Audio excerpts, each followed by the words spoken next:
This is A's Cast Live, your comprehensive look at the Oakland Athletics. And the pitch is swung on, hit the right field, hit deep. Whitefield going back at the track, over his head, and over the wall. Do you believe that? And 29 other MLB clubs. Ramirez with a drive to deep right, away back, goal! Go Hayes gets a bomb out there by the Rocks. And boy, oh boy, this third inning is now showtime. It is a Judgian blast. All rise. Here comes the judge. Join us as we take you inside the baseball universe, from humidors to spin rates to game-changing moments. We have you covered. Spend your afternoon with us next from the town, only on A's Cast Live. Here's Chris Townsend. Well, a happy Wednesday to everybody in A's land and to all Major League Baseball fans. We've got an interesting game today. The A's are taking on Colombia, not Columbia University. The Ivy League school? No. We're not Harvard, not Princeton, not Yale, not Penn. Dartmouth. Who am I leaving? Brown, yeah. No, we're not taking on an Ivy League school. We're taking on the country. The Jordan Diaz-led Colombian team coming to Ho-Ho-Cam. And when these two get together, they don't like each other. This could be ugly. I mean, this is like Michigan, Ohio State, Auburn, Alabama. I mean, I wouldn't want to go to this game today. I'd be afraid. Stanford, Cal.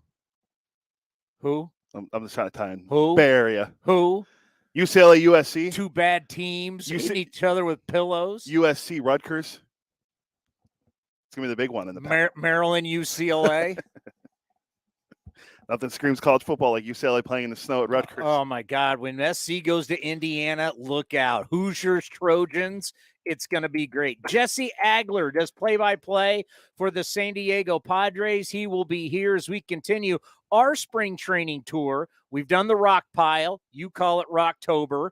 We've done the Gigantes. We did – who we do yesterday? We did the Snakes, my D-backs yesterday. I'm telling you, watch out for the D-backs in the West. They're going to be better than you think. Super athletic. They're going to run you out of the gym, as they like to say in basketball. You mean like Gonzaga did to St. Mary's last night? No offense to our Gale fans out there and Alex Jensen, that they got worked. You had to bring that up. They got worked. You had to bring that up. I root for St. Mary's. I mean, you're pounding your chest. This is our year, and you get worked. I mean, our Spartans won 19 games this year in college basketball. 19. Which is, by the way, the more than they've won in like the last 20 years. No, try like night since the 80s. They won 10 conference games for the first time. I'm calling combined. They haven't won probably that many games. Yeah, and conference wins, they had 10. That's the most since like early 2010s. Where was I going? We did the Snakes. We did the Snakes. Today we do the Padres. Tomorrow's the Dodgers. Correct. And then we're done with the West. Yeah, then I think we're going to start the Central. We should only even do the Cardinals because no one else is going to be really involved in the race. Wow, shots fired at the Reds. Shots fired at the Brewers. They're going to be trading everybody. All right, so we do the Padres today. Jesse Agler will be here at 10:30. They're a fascinating team, and I'm going to tie them into what you would call in your news programs or, pretty much your news talk shows, your opening monologue. We're going to have Paul Hembekides, the great Hembo from ESPN at 11 o'clock, and then Johnny on the spot. Johnny Doskow will be here at 11:30. Should we come up with trivia for Johnny on Colombia? Oh, I don't know where I can go with that one. You can do like top 20 things about Colombia. Can you name any? Oh, yeah. He called me yesterday or texted me yesterday. Bro, I'm so mad that I didn't know more about the Snakes. I got to do better. He goes, I'll be better. Can you name anything from the top 20 things to know about the country Colombia? I wanted to start today because of the drama that's going on in a sport. Drama sells. We love drama. And for some reason, baseball, our beloved sport, just doesn't get it.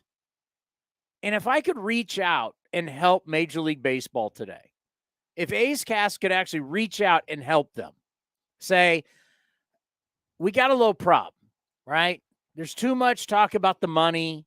There's too much talk about. We're already starting to talk now about what's Shohei Ohtani going to make, what's going to happen with Juan Soto. We're doing the Padres today. We'll see. It's just everything about our game, and it's really turning people off, right? Everything's about money, and there's so much drama, but it just doesn't get covered. And I wanted to bring up what's happening right now, because this week, I know you don't follow golf. Most of you don't follow golf. It's the Players' Championship. It's a tournament that's for the PGA Tour players put on by the PGA Tour. They call it their event. And it's a big event. And they've had these meetings. So basically, if you haven't followed the drama of the new Live Tour, the Saudi-backed Live Tour that took a bunch of players, the PGA Tour, they've been suing each other. It's been this big fight. But in the end, all the different things that the PGA Tour was ripping about this new tour, they're realizing, we better start doing some of it. And they've made those announcements this week. It's high drama in the sport of golf. Why do I bring that up? Well, I bring it up because yesterday I mentioned, and I don't want to scare people, but yesterday I mentioned about, hey, this is a really hard game, baseball. There's a lot of negativity. There's a lot of failure. This is a game of failure and how you deal with failure on a daily basis.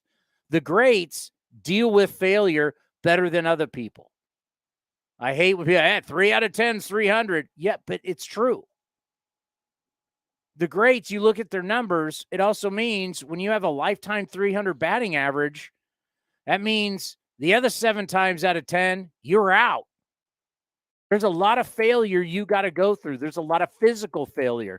Your body gives out on you. You get hurt. You have Tommy John. You blow out your knee. You have a bad back. You got a chronic, hips. I mean, your body gives out.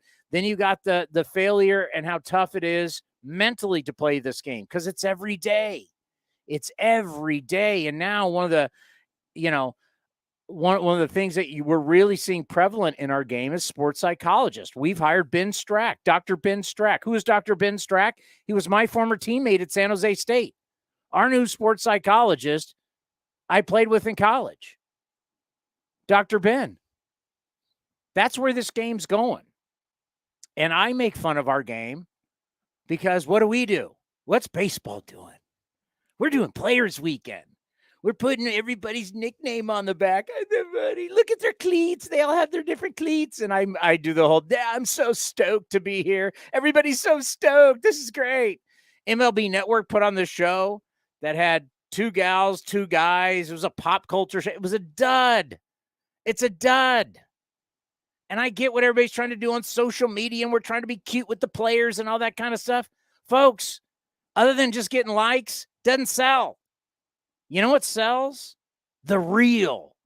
One of the greatest sports shows ever is Hard Knocks, where you take a film crew and you follow a National Football League team throughout training camp.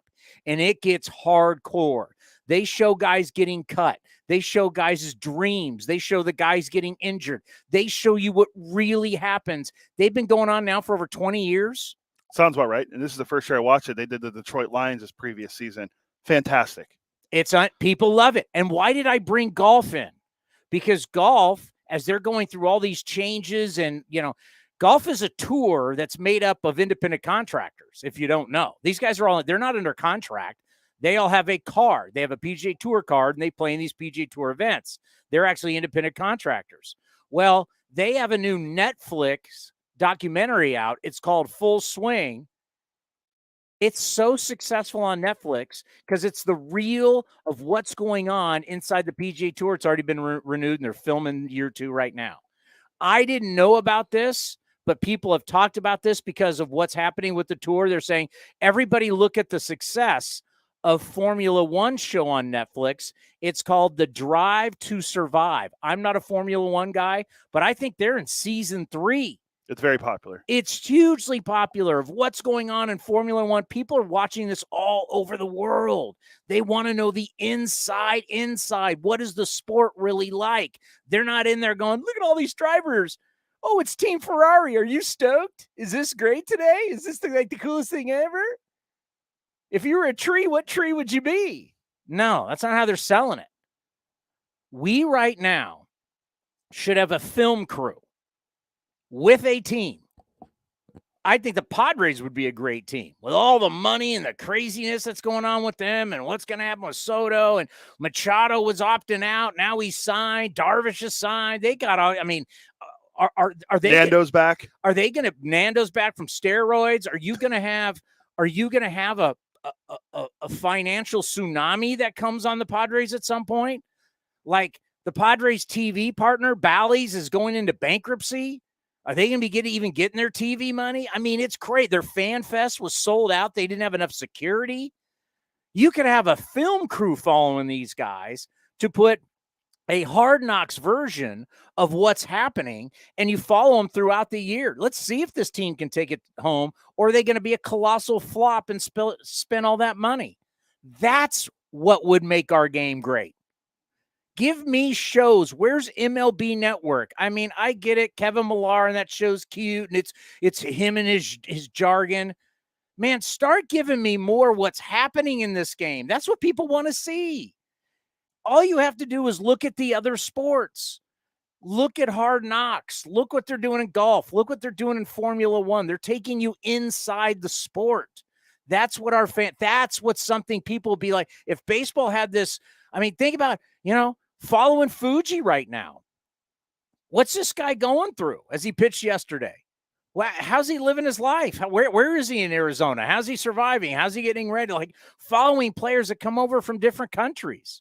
I mean, you can't tell me if you hadn't had a TV crew following around Shohei Ohtani the past couple of years, that wouldn't have been fascinating. What's this guy going through? What is his day-to-day life like? Let us in. Stop telling us how cute everything is and start telling us what the real world is like inside baseball. That, I'm in for that. And I guarantee you, people would attract to the sport like never before. If there's enough people who are geeking out over golf, I like golf, but I got to tell you, most of these players, they're not that interesting. Tiger Woods is a global superstar, but Tiger Woods as a person is boring. We've got some flat out characters who would be, and the stuff that the shenanigans that happens in big league clubhouses, but also how tough it is.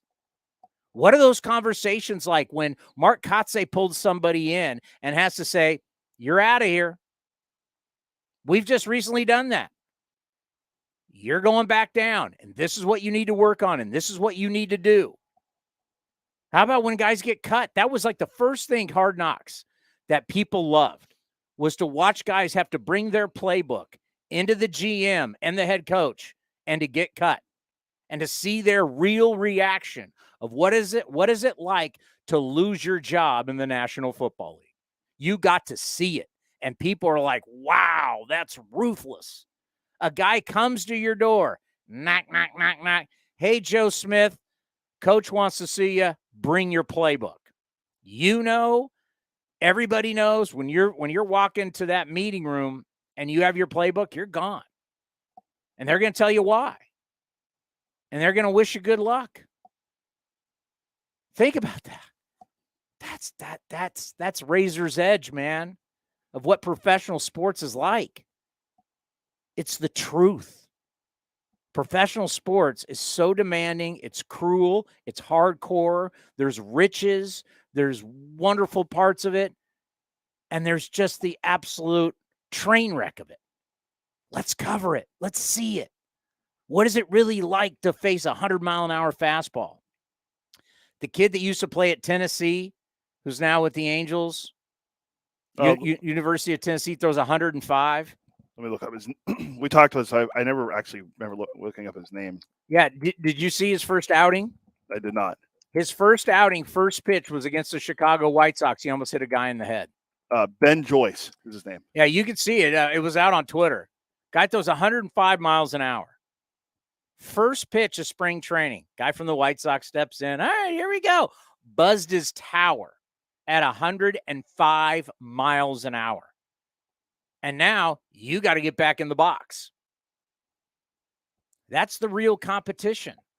That's what we need to be selling in Major League Baseball. That's what we need people to see. We need Netflix. We need HBO. We need some type of show. Follow us. Can you imagine the Moneyball years? Can you imagine following around Jason Giambi? What about the 89 team? Wow. From what I've heard with that team, there's no way you could do that. But yeah, exactly. Think about some of the crazy teams in the history of baseball. If you actually followed them, this is what this team is like. Yeah, the 89 A's. Can you imagine that? You would have had an earthquake. You would have had a World Series with an earthquake, a behind scenes of what the A's and the Giants players were going through with an earthquake disrupting the World Series. You don't think that would have made for great television when it's really not TV, it's cable? The nice thing about Netflix, but more so HBO Max when they do Hard Knocks, from what I've learned and watching it this year, but from what they've done previously, is you develop characters from it. Like the guy from the Lions this year was Malcolm Rodriguez, who he was a linebacker from like New Mexico, but he was a character and he busted his butt in training camp, made the team, and he was actually a good player for them. But he was a character that the coaches and his teammates loved on the show, and he became everyone's talking about him on Twitter and social media, and there's videos of him. He became a star for that. He's not the greatest player in the world, but he's a star from how he was on the show. You could do that easily with baseball. Following Shohei Ohtani this year has to be the easiest thing in the world to do, making money, because he's in we all know he's most likely going to walk and try to make almost $50 to $60 million a year after this season. Why not follow him? Are we just thinking of this? Like the one that's probably the most famous is when they followed the Ravens. Because as you mentioned, all of a sudden you have these great characters, the late, great Tony Siragusa, Shannon Sharp, Hall of Famer, Ray Lewis, like they win the Super Bowl. I mean, Brian Billick is a character as the head coach. Dilfer? Dilfer's the quarterback. Brian Billick's the smartest guy in football. Just ask him. It was amazing. And they recently had their anniversary of that Super Bowl team, and they had them all up there, and they talked about how the cameras allowed all the personalities to come out. We could easily do that in baseball. What is it like to be a Yankee? As much as we can't stand them, wouldn't it be interesting to follow the New York Yankees around, follow them from Tampa, follow them to New York? What's it like, right? What's it like to be a New York Yankee? Aaron Judge, you're trying to tell me following Aaron Judge around wouldn't be interesting? Especially last year. That would have been the year. Oh, my God. Yeah. And you do it from the winter meetings. Like all of a sudden, Aaron Judge is flying into San Diego to meet with the Padres. No one knew about it. We were in San Diego. Turn the heater up. We were in San Diego for the winter meetings, and all of a sudden it's like Aaron Judge was in town. What? Yeah, Aaron Judge. And then, of course, A's Cast Live. We're Johnny on the spot. Who did we have at the end of the winter meetings with the Padres? Bob Melvin. Bob Melvin stopped by and told us the whole deal about how he flew in. Aaron Judge did on a private jet. He was in Tampa for Monday. Was it Monday Night Football? Yes. Sunday Night Football? Monday night. He was there for Monday Night Football, gets in a private plane, flies to San Diego. We think it's to meet with the Yankees. That's what the rumors were. Oh, it's the Giants. No, it wasn't. It was the Padres. And then Bob Melvin told us all about it. By the way, little old A's Cast, we were giving this to you in San Diego at the winter meetings when no one else had the extent of the true meeting between the Padres and Aaron Judge. You know who had it? We had it. And no one like picked up on. No one went, well, A's Cast Live just had Padres manager Bob Melvin, and he just explained the whole meeting to everybody. No one even picked up on it. It's like, okay. The best part was that whole thing, us being in the middle of Yes Network and NBC Sports Bay Area. Oh God! When Arson Judge signed with the Giants, everyone lost their mind. Our poor friends at NBC Sports California not California, Bay Area, they got duped. And yeah, can you imagine? Let's just say it was Hard Knocks baseball, and you were following the Giants. And John Heyman puts out Arson Judge signing with the Giants. And to watch NBC Sports Bay Area and their crew try and make a makeshift, basically, area to our left, where they start setting up all these cameras, they start like getting ready. The Yes Network's to our right. So we're looking directly at the convention rooms, right? Rob Manfred walked by us to do that speech where he told everybody cable's dying, and everybody's like, oh boy. But to our left was the Giants. To our right was the Yankees and the Yes Network. So you got the Yankee people looking over at the Giants people. The Yankee people are talking about, well, it's not looking good, but nothing's guaranteed. And you got the Giants people who are like rushing to set up cameras and lights. And, oh, my God, it's happening. It's happening. It's happening. It's like you couldn't be more duped than NBC Sports Bay Area was. They had Kapler there, too. If you would have seen this, like we saw it play out, like our cameras are on us, but we should have just moved our cameras over and said, look at these guys. You want to talk about April Fools being played on you. You could have had a Hard Knocks crew following this and would have showed how the Giants were like, oh my God, we got Aaron Judge, and the winter meetings is flipping out. And then they don't get him. And then the next day is the last day of the winter meetings. Their PR people, they were gone by lunch. Like they got Kapler, who ended up late. Gabe Kapler was late to the picture for all the managers. You want some inside? We have the knowledge of it. Gabe Kapler was super late so they get the picture of all the American League managers, and they get the picture of all the National League managers, wherever the winter meetings are. Kapler was late, and they were pissed to where the National League managers were like, screw him, take the picture. Take the picture. They're trying to we're out of here. Take the picture. No, we got to wait. But the PR, I know they were gone because I saw them leave. I got lunch. We did our show till like 11 o'clock? Yeah, something like that. Or noon was one of them. And I went across from the hotel. I grabbed the where I left my credit card. How do you leave your credit card getting a poke bowl? It happened last time we were there too. You left your credit card at a local watering hole. Yeah, I was drinking then. Yeah. At least I had an excuse. I was buying everybody drinks. This time I was buying a poke bowl. How do you leave your credit card buying a poke bowl? God, that's on me. I'll call myself out. Kangaroo court. I mean, that was brutal. When I got back home, I'm like, where's my credit card? And I got an email from whatever the poke bowl place was. I'm like, God, I can't. I'm an idiot. That's why this whole now being able to pay with your phone, that's a good thing for people like me. I have a friend that paid. I know you can do it. I haven't set it up, but you can actually use your Apple Watch or your Fitbit. And maybe I need to get an Apple Watch because just tap it. I need to not have cards or money on me because I don't know where. I can't tell you how many golf carts I left my stuff in. I'm that guy. We got to set up those AirTags. Yes, I have AirTags I got for Christmas. They're still sitting next to my bed. Yeah, so I come back from lunch and I saw the Giants PR people getting in an Uber. And I went, wait a minute, we have hours before the winter meetings are over. We were going back on for our next session, and the Giants people were heading to the airport. You don't think that would have been compelling television to watch the San Francisco Giant brass and media go from the ultimate high to the ultimate low of not getting Aaron Judge? And really, they looked, well, it's the Giants. I don't like them. They looked stupid. They looked ridiculous. They acted like they had just conquered the world, and they were duped by a bad tweet. One tweet. Arson Judge, too. One tweet. A tweet. Freaked their world out and made them look like bozos. And then they tucked their tail between their legs and headed off back home. It was fun to watch. Well, then a few weeks later, what happened? So happened? put it this way. I can tell you this. As an A's fan, knowing what I saw, if you put that on Hard Knocks and A's fans got to watch how the Giants looked, like the whole Giants thing, NBC's Bay Area is connected with NBC California. So we have to tread lightly, and I do work for them, and I appreciate my opportunities there, no question. But the way everybody looked for A's fans would have been priceless, right? Well, plus, you could have You saw what I saw. Wouldn't it have been priceless? A's fans, you would have got a major chuckle out of it. Plus, you could have followed a few weeks later when Carlos Correa was coming, and then Carlos Correa wasn't coming. Oh, yeah. Oh, my God. I mean, the Giants on Hard Knocks would have been incredible.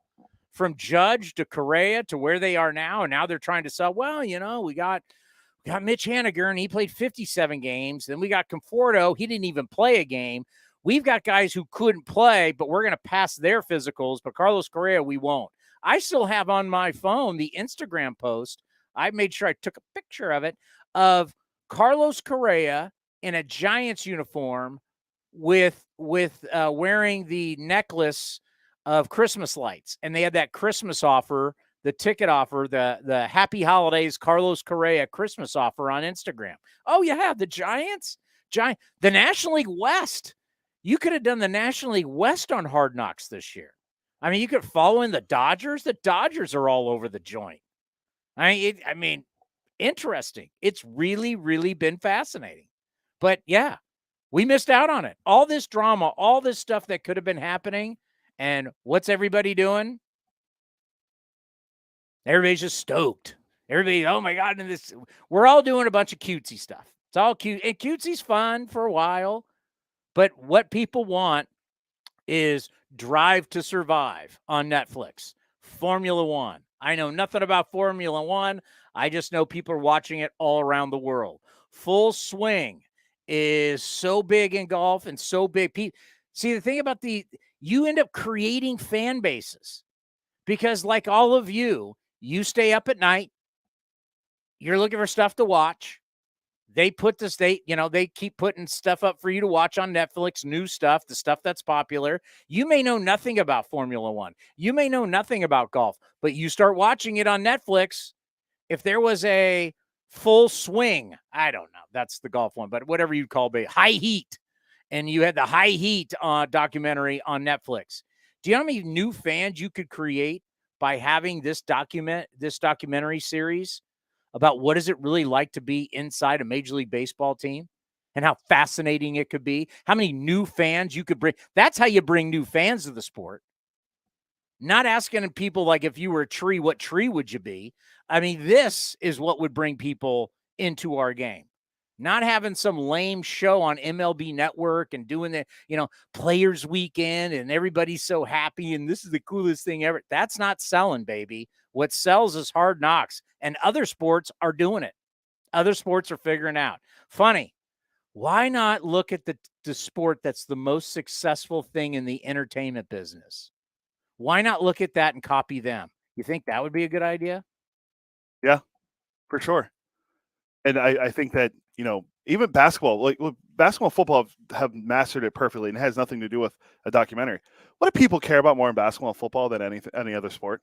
Oh, these years, if any of these years, having a crew fall around the Warriors, what we know, being on the, having covered the Warriors, how fascinating that would have been.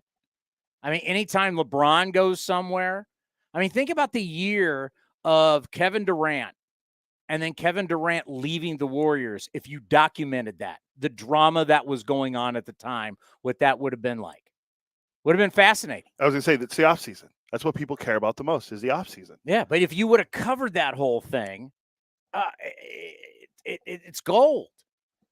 We could do that in baseball. Do we have Jesse? Yeah, I think Jesse would agree.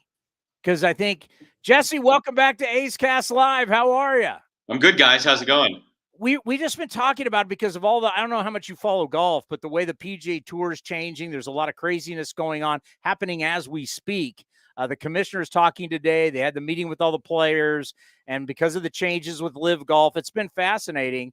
And I was just talking about Full Swing, the documentary on Netflix for golf, then Drive to Survive, the one for Formula One that's been so successful. I said, this is what people want. You want to bring new people into our sport. And I was thinking about if there was one of the teams, I talked about the Giants and the winter meetings and Judge to Correa. And I think, how about if a crew from MLB Network was following around the San Diego Padres? I mean, the stuff that's been going on with the Padres, just this, Nando's coming back. You got Machado's going to opt out. He's re-signed. Darvish. I mean, the excitement in San Diego. Fan Fest was so big. You didn't have enough security and everything. The Padres would be a great team. If we did basically like a Hard Knocks, what has been so successful in the NFL, if we did that for baseball, think about if they did that around the Padres, how exciting that would be. Well, I give the Padres credit because while I'm sure a lot of it may never end up seeing the light of day, I mean, they are documenting all of this internally. So they'll have the footage, they'll have it, ready to go. They can turn it into whatever they want to turn it into. But I mean, everywhere we go around here, there are, real deal film crews. that work for the Padres. So they are documenting all this. I think there's a really good understanding around here that what's happening could be historic, is special, and they want to make sure they have that footage. What that turns into, I don't know, but I think they recognize the importance of, hey, let's get it all, and then we'll kind of see where it goes. Obviously, if the team wins the World Series at the end of this year, to be able to have this footage from spring training and throughout the entire season is going to be really valuable as you put together all of those postseason videos and everything like that. So they are definitely thinking that way. And look, I was lucky enough when I worked for the Dolphins, the year Hard Knocks came, I got to be around it. And that operation is remarkable. It really is. And there's no question, it's great entertainment. It's great television. It drives some interest. F1 obviously is the great example. I don't know that it always is going to accomplish necessarily, though, like more people caring about the sport. Just because it's good TV doesn't necessarily mean it's going to translate to that. Now, in F1, it has, because that's blown up. It feels like it's gone from 0 to 100 in this country, at least, the last couple of years. But like the golf one, with everything else, as you mentioned, that's going on with golf, I don't know that I'm like necessarily saying, all right, look, the show is compelling, don't get me wrong, but I don't know if that means people are necessarily going to be watching like Friday and Saturday at the Honda Classic now more than they would have been. Although, maybe I'll be wrong and we'll see. But I'm with you. Like, I think more is always great, in terms of access and in terms of getting to know these guys as human beings. We're lucky enough to be on the inside and get a good taste of that. But yeah, for fans to be able to see more of the human side, to me, is always a positive. When I was a kid growing up in San Diego, I grew up right next to San Diego State, grew up going to the Murph. Ray Kroc owned the team, and he went for it. So that's when they brought in Goose Gossage, and they brought in Nettles, and they brought in, Garvey was traded for. A young Tony Gwynn and Alan Wiggins was coming up, and they had a great year. They shocked the Cubs and then got drilled by the Tigers in the World Series. But it was a great run. They spent a lot of money then. Now what's happening in San Diego, the money is so historic. It's really mind-blowing. Peter Seidler going all in. Just talk about what it's like to be around this, to where we're talking about past 2024, it's well over $1 billion has been committed by the Padres, more than any other team in Major League Baseball. It's been a wild ride, especially with the money. What has that been like, being around this team and the financial commitment that that's coming? For one, it's fun. Let's start there. For two, this is what I've been telling people. The singular goal of this ownership and this organization is to win a World Series. It's not the top priority. It is the priority. And look, you're running a business. You normally have multiple priorities, right? And I'm not saying they're putting everything else aside. They still want to be impactful in the community. They still care about lots of other stuff. But like, really and truly, it's about winning a World Series. Or at least I should say, putting the team in a position to win the World Series. Because I think we all do know, once you get into October, weird stuff can happen and all that. But to give them the best opportunity they could possibly have to win a World Series, I think of it as a fan, right? As a fan of a team. And what else could you ever ask for? What else could you ever want? To be in a position where all they care about is trying to be the team holding the trophy at the end of the season. That is why we watch these games. That is why we care about these games. I know in baseball, sometimes it can be easy to forget that because the season is so long and there is that beautiful constancy of MLB, right? And that every night throughout the summer, when nothing else is happening, in the world of sports and there's no new TV shows, you have baseball every night. And that's part of why we love this game. That's part of what makes this game so special. But sometimes you can forget, they, as Herm said, right, they play to win the games. And like, this is it for the Padres. This is like the full financial commitment to say, we're going to do everything we can because we want to win a World Series. No team in San Diego, as you know, has ever won a title, in a major sport. And so to be the ones to do that, and I think that trickles down to the players as well. You heard Manny talking about it at his press conference when he got the contract extension. Like the opportunity to do something here that has never been done, I think really hits for these guys, because you realize it takes you to like a whole nother level of legend. You can go to this whole other level of like special in a town, in a community where you're going to be remembered forever. You will be immortalized. There will be a statue. They will retire your number. Like those kinds of things that you cannot buy. And for those of us who are lucky enough to be here right now, to just sort of be even on the periphery of it, as an announcer, it's incredibly special. It really is. Fernando Tatis Jr. coming back. Padres win the World Series. what does he have to do offensively, and where does he play defensively to help this team get to where they want to go? Yeah, I think defensively, certainly the start is going to be right field.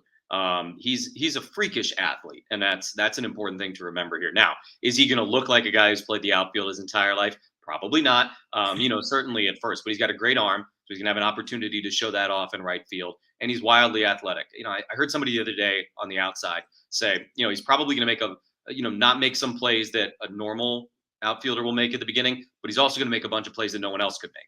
And I think that's probably like the defensive scouting report on him, at least here in the early goings. But he is such a talent that at some point, he's gonna be great out there. He could go out and win a Gold Glove. Like, that wouldn't surprise me. I think he's that kind of athlete, and he's that kind of baseball player. Offensively, I mean, there's so much depth in this lineup. Like, I would hate to say, oh, he's got to hit 30 home runs for them to have a chance, because I don't even know if that's necessarily the case. But he's capable of it. He's not going to be eligible to return from the suspension until April 20th. If he does have a fully healthy season after that, he can do some special things. You go back to 2 years ago, he led the National League in home runs, I think with 42, and he only played 130 games because of injuries that year. So that gives you a pretty good idea of what he's capable of. The trades, Preller was just wheeling. He was like Jack McKeon back in the day, Trader Jack. I mean, he was wheeling and dealing. And, here comes Hader. Oh, my God, that's incredible. And then it's the Juan Soto was wow. But I can tell you, all my buddies down there, they were not thrilled with the 236 average in 52 games and the whole staring down pitchers and just walking a lot. And we were looking at the data. He wasn't swinging. He wasn't swinging at balls, which traditionally he doesn't do, right? That's why he walks so much. He wasn't swinging at strikes either. What are your expectations for Juan Soto now? Comfortable spring training, a year where he's now a Padre and he can just focus on this year. I know there will be the talk about the contracts, but now he can just focus on a season. What are the expectations? Yeah, I think you just hit on all the reasons why I expect him to be Juan Soto again this year. And you're right. Last year, he was not at the level that he had sort of always been at as a big leaguer. But if you dig into some of the more advanced numbers, he's still one of the best hitters in baseball last year, which is crazy because the average was down the way it was and the power was down a little bit as well. But he's just that good of an offensive player. I fully expect, you ask my expectations, I fully expect him to look like the Juan Soto that we all, sort of got used to seeing in Washington, even though he's only been in the big leagues for a few years, even though he's still only 24 years old or whatever he is. I think, when he got here, he had a weird year in Washington. He was kind of the lone guy in that lineup.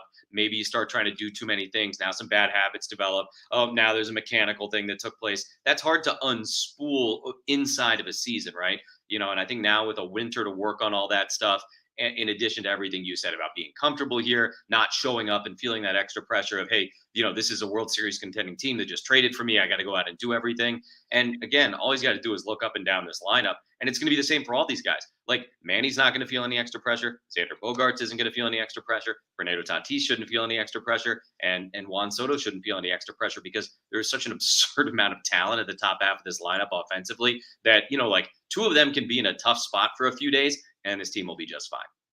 I talk about it all the time that somebody has to be at the front of the plane, somebody has to be at the front of the bus, and somebody has to lead the circus. And that is your manager. And I did the Bob Melvin show for 8 years. I know Bob Melvin well. I got him the mattress that he sleeps on every single night. I got him that sponsorship. So we love Bob. Just talk about what he meant coming in. Somebody had to lead the troops. Somebody's got to be that guy. And he's been the perfect guy for the Padres. Perfect fit. Sometimes things just really, really work out nicely. And look, obviously, what took place there and sort of the great migration, if you will, or the exodus, of all those guys and kind of resetting the roster there. It for him was a nice time, I'm sure, to be able to try and take on a new challenge.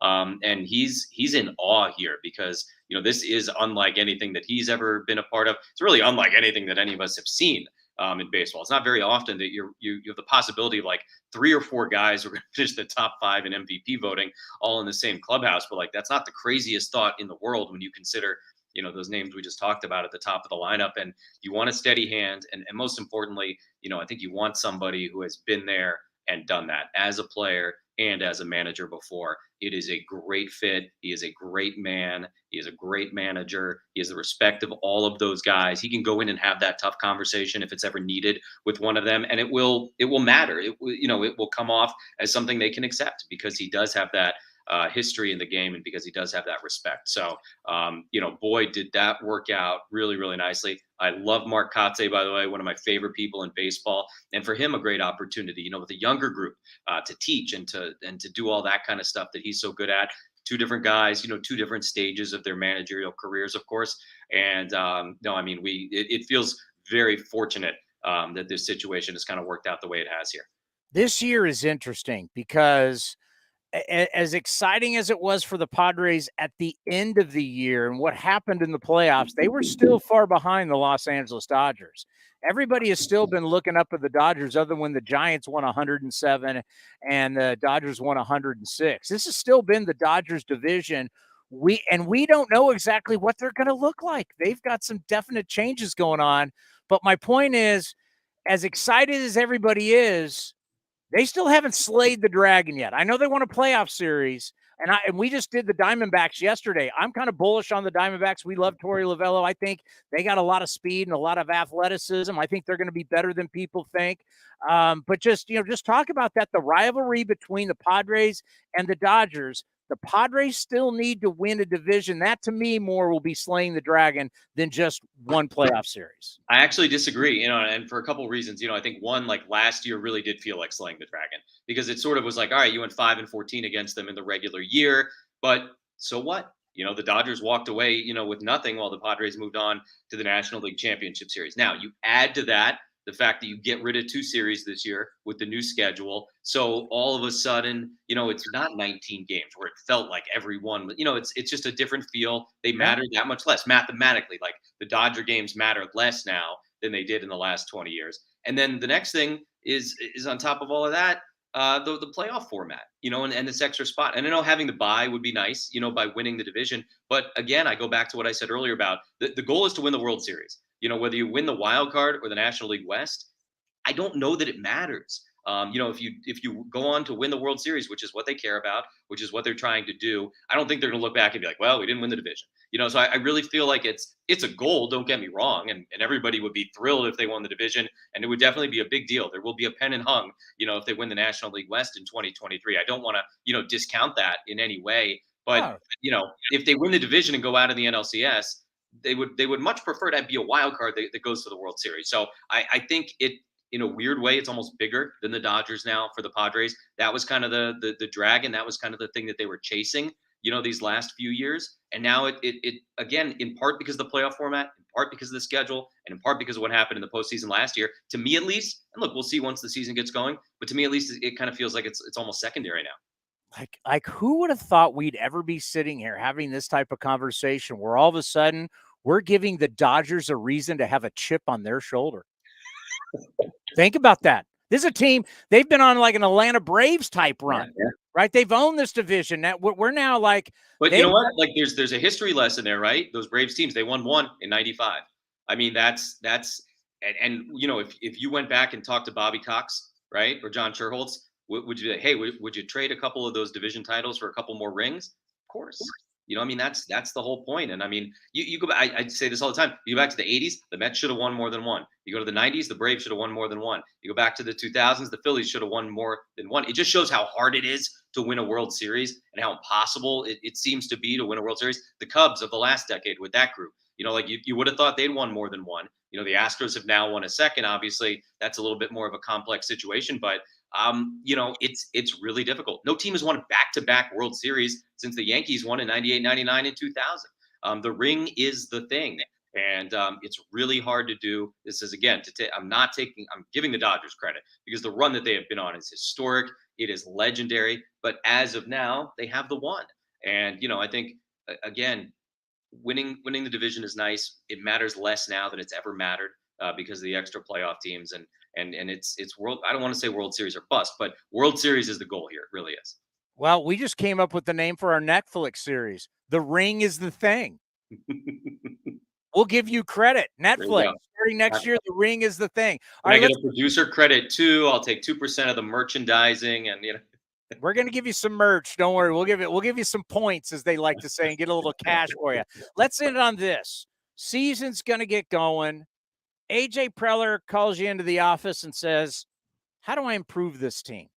What do we need to do to guarantee that we're in that World Series and win that World Series? How could they add from here? The first thing I would say to him is by not asking me. Like, let's start there. I'm the wrong person to ask AJ. You Oh, we're bringing you in. We're bringing you in. It's all on you. My answer is always pitching. It's always pitching. Almost, aside from the makeup of the roster or the team, it's always pitching. If you can go out and get like a solid mid-rotation guy, that's having a good year or two, like that's it. For me, it's always pitching. I mean, I look back, you can say this little run for the Padres began in 2020, right?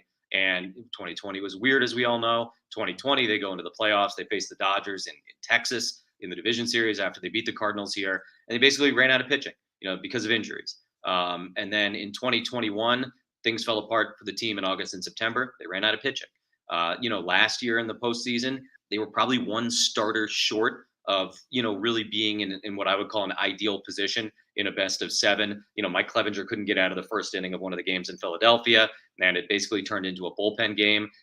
That is almost always my answer, and in part because they've kind of felt like they've run out of pitching the last couple of years. But if you look at every great team, baseball's changed a ton in the last 150 years, but the reality is, pitching is still the thing. So for me, it's almost always add more pitching.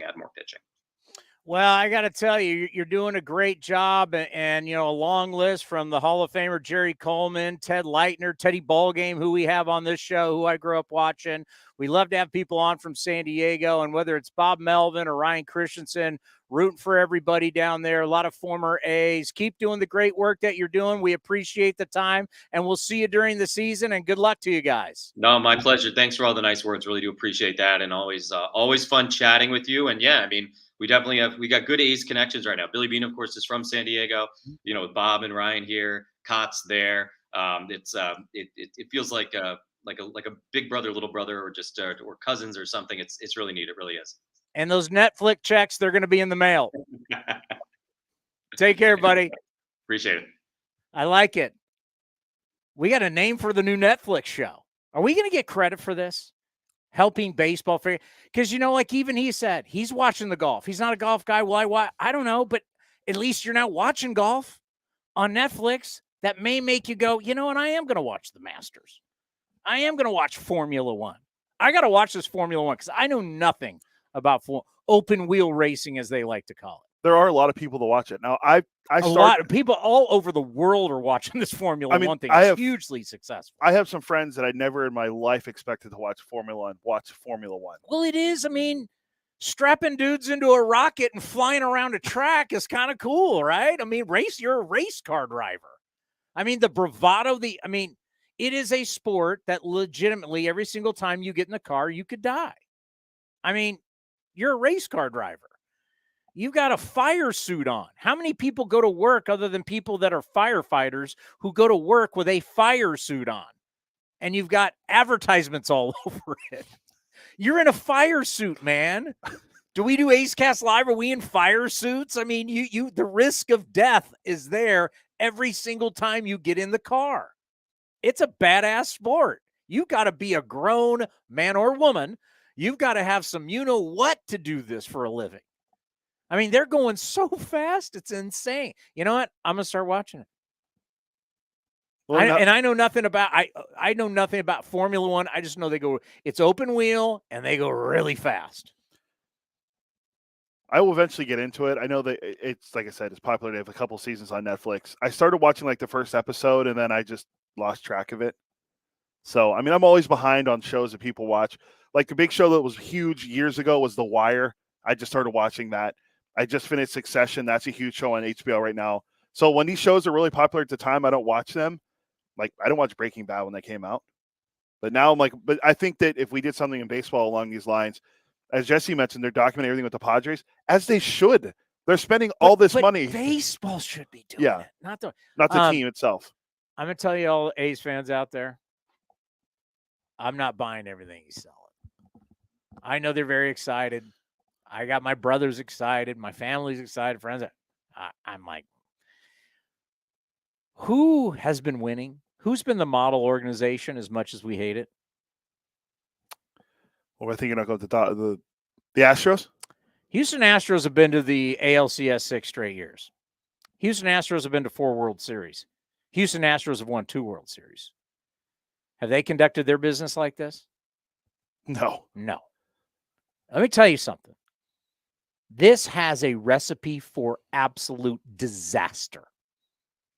Oh, it's all in on winning the World Series. Okay, great. But at some point, all of this money and these players getting older could be an absolute disaster. They're on the hook for over $1 billion already after 2024. $1 billion. And they want to sign Soto And Hader. And Hader and go after Ohtani. Like, this could be such a disaster. And I don't want to put any bad mojo on anybody, but God forbid anything happens to ownership.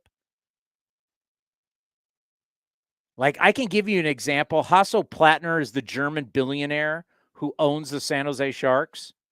Look up his wealth. By the way, Sharks lost 6-0 last night. Yeah.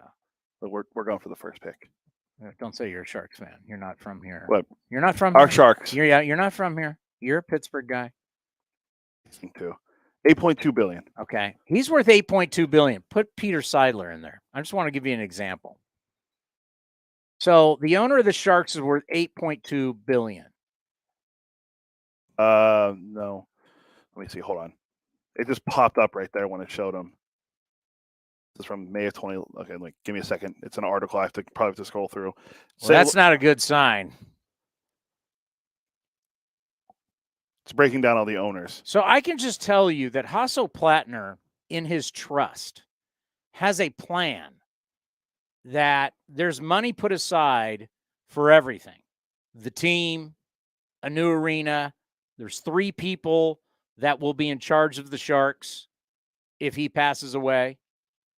He's worth $8.2 billion. I know we don't see him a lot. He owns Cordoval. But he's got a whole contingency plan of if this happens to him, this is why the Sharks are fine. And it's in a trust. And everybody knows. There's 3 people that will be a part of this, that run this, and I'm sure there's a list of how it will all go down. It looks like, from what I'm seeing from last year, around $3 billion. Okay, so he's billionaire. $5 billion less than Hasso Plattner. So my question is, if something happened to Peter Seidler, and not everybody, I don't know who his heirs are. I don't know how it would work. You know, there's always the big thing that we saw with the Buss family and the Lakers. We've talked about a lot with the Davis family, as a lot of people don't realize that Mark Davis's mom, Al Davis's wife, is still alive. So the inheritance tax is a huge deal. Huge. That's why the Buss family got ahead of this years ago with the Lakers and the Buss fortune.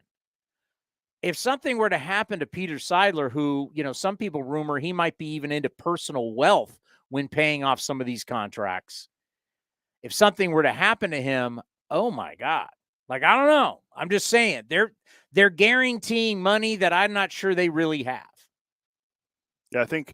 And there are rumblings in baseball. There are people worried about it. Like, man, you are really guaranteeing.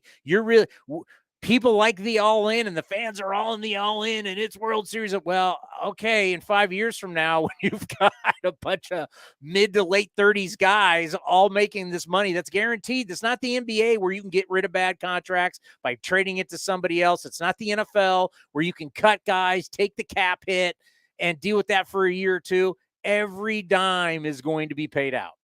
Every single dime of this billion, whatever it is right now. And they haven't signed Soto or Hader. I think it's 1.014 billion, according. I think it's what Buster said the other day. And it's going to get higher. And I think they said it was that, and then he said the Mets was like 400 something billion or 400 something million, and the Padres are 1.014. The Padres have guaranteed more money than any team in the history. They're basically like the soccer. They're like an English premier team of baseball. How much money they're spending? It's crazy, and everybody's super stoked. And everybody thinks it's great. It's like, okay. And I find it fascinating that the Dodgers now are the team. The Padres are now like, look, like I said, the division. To me, they haven't slayed the dragon. You did it in one series. You've won series. You had one series. You beat the Dodgers. You got to do it again, in my opinion. And we'll see. And now the Dodgers have the chip on the shoulder. The Dodgers can be the underdog.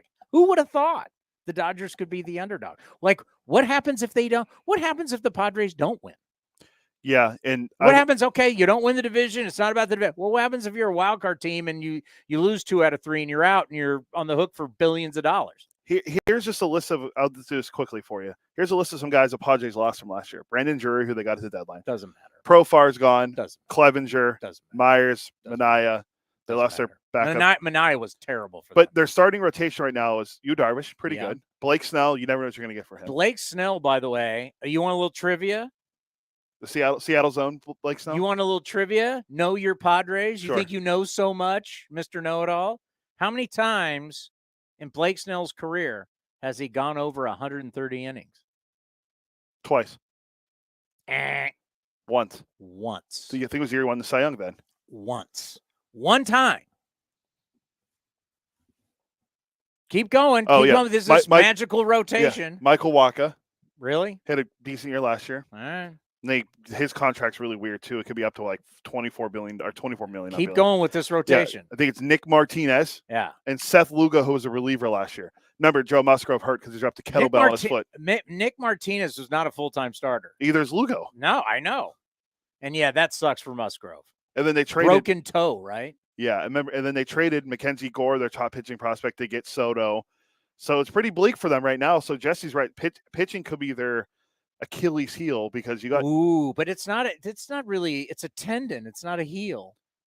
That's true. I hate when people do that. So what are you gonna do? You expect Hader to get a 2-inning save every time because you're worried. Hader, about who allowed 12 earned runs in August and wasn't the same guy. Whoa, he was good in the postseason for them. The postseason is such a small sample. That's all that matters when you pitch. If you pitch well at the end of the season, no one cares what happens in the middle. Yeah, but we're now talking about a full season. Well, we'll see. Tough division.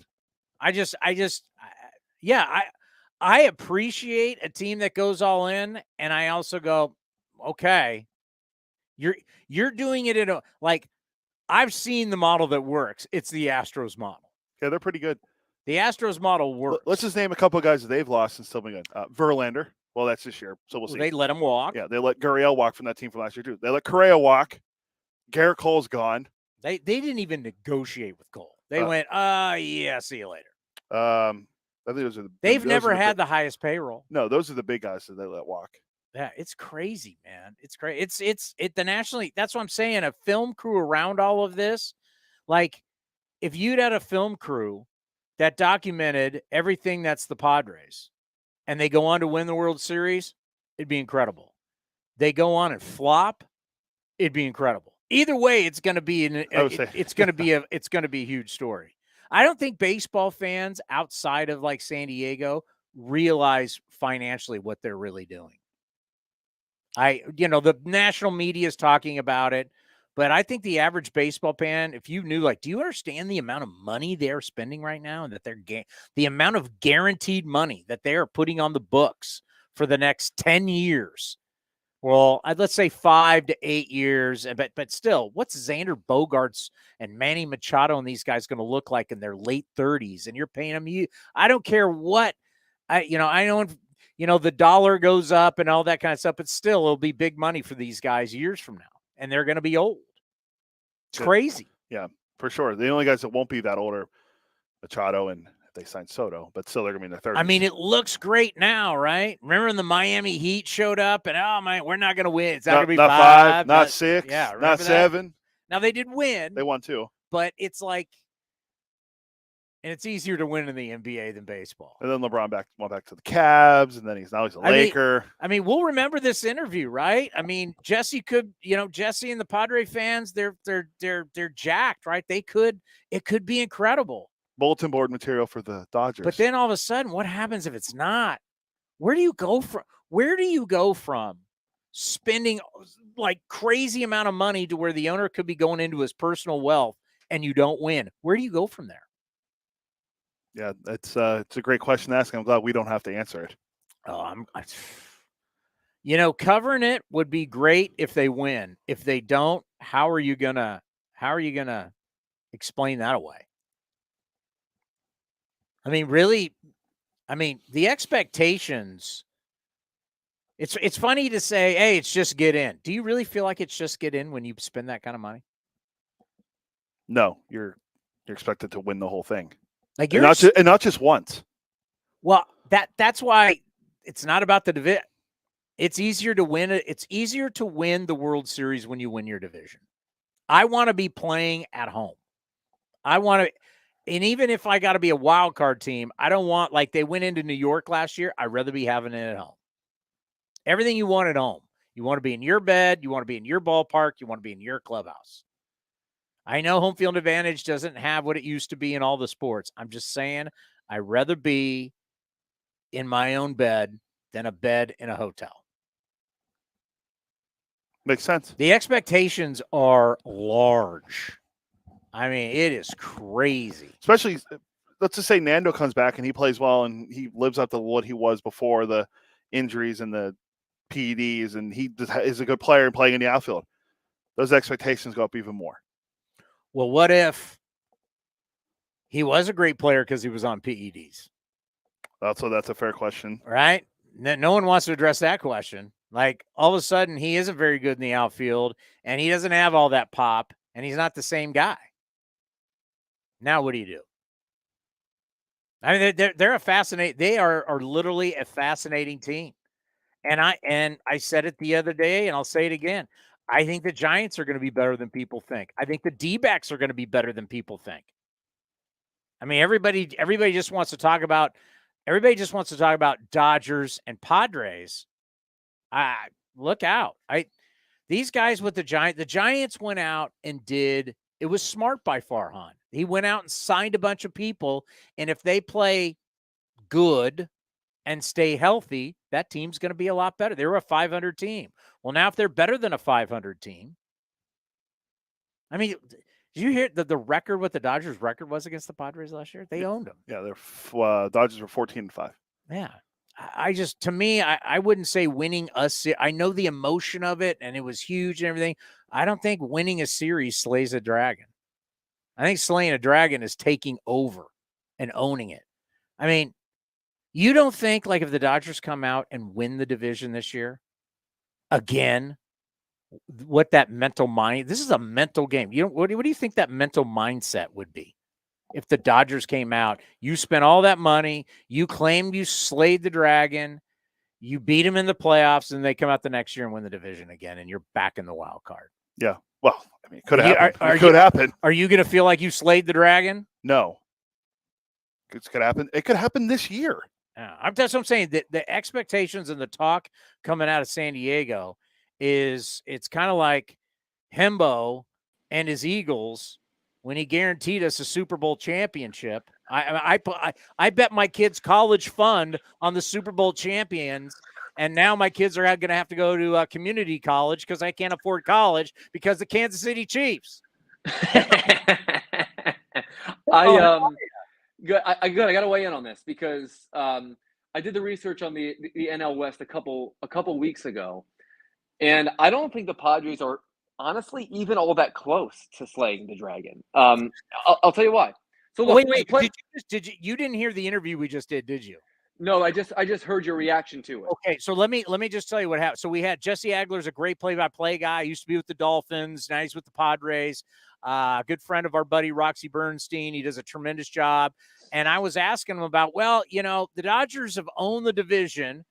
You took them down in the postseason, but you still haven't slayed the dragon. And he went, no, we've slayed the dragon. They have the feeling in San Diego because they won that playoff against the Dodgers that all the past history is gone.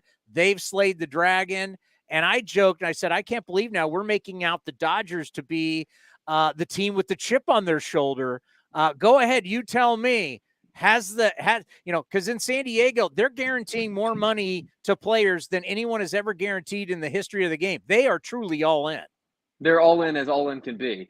And I want to make clear, because Padres fans have gotten on me in the past about my assessment of their place in the baseball universe. So I want to make sure I'm crystal clear with what I say.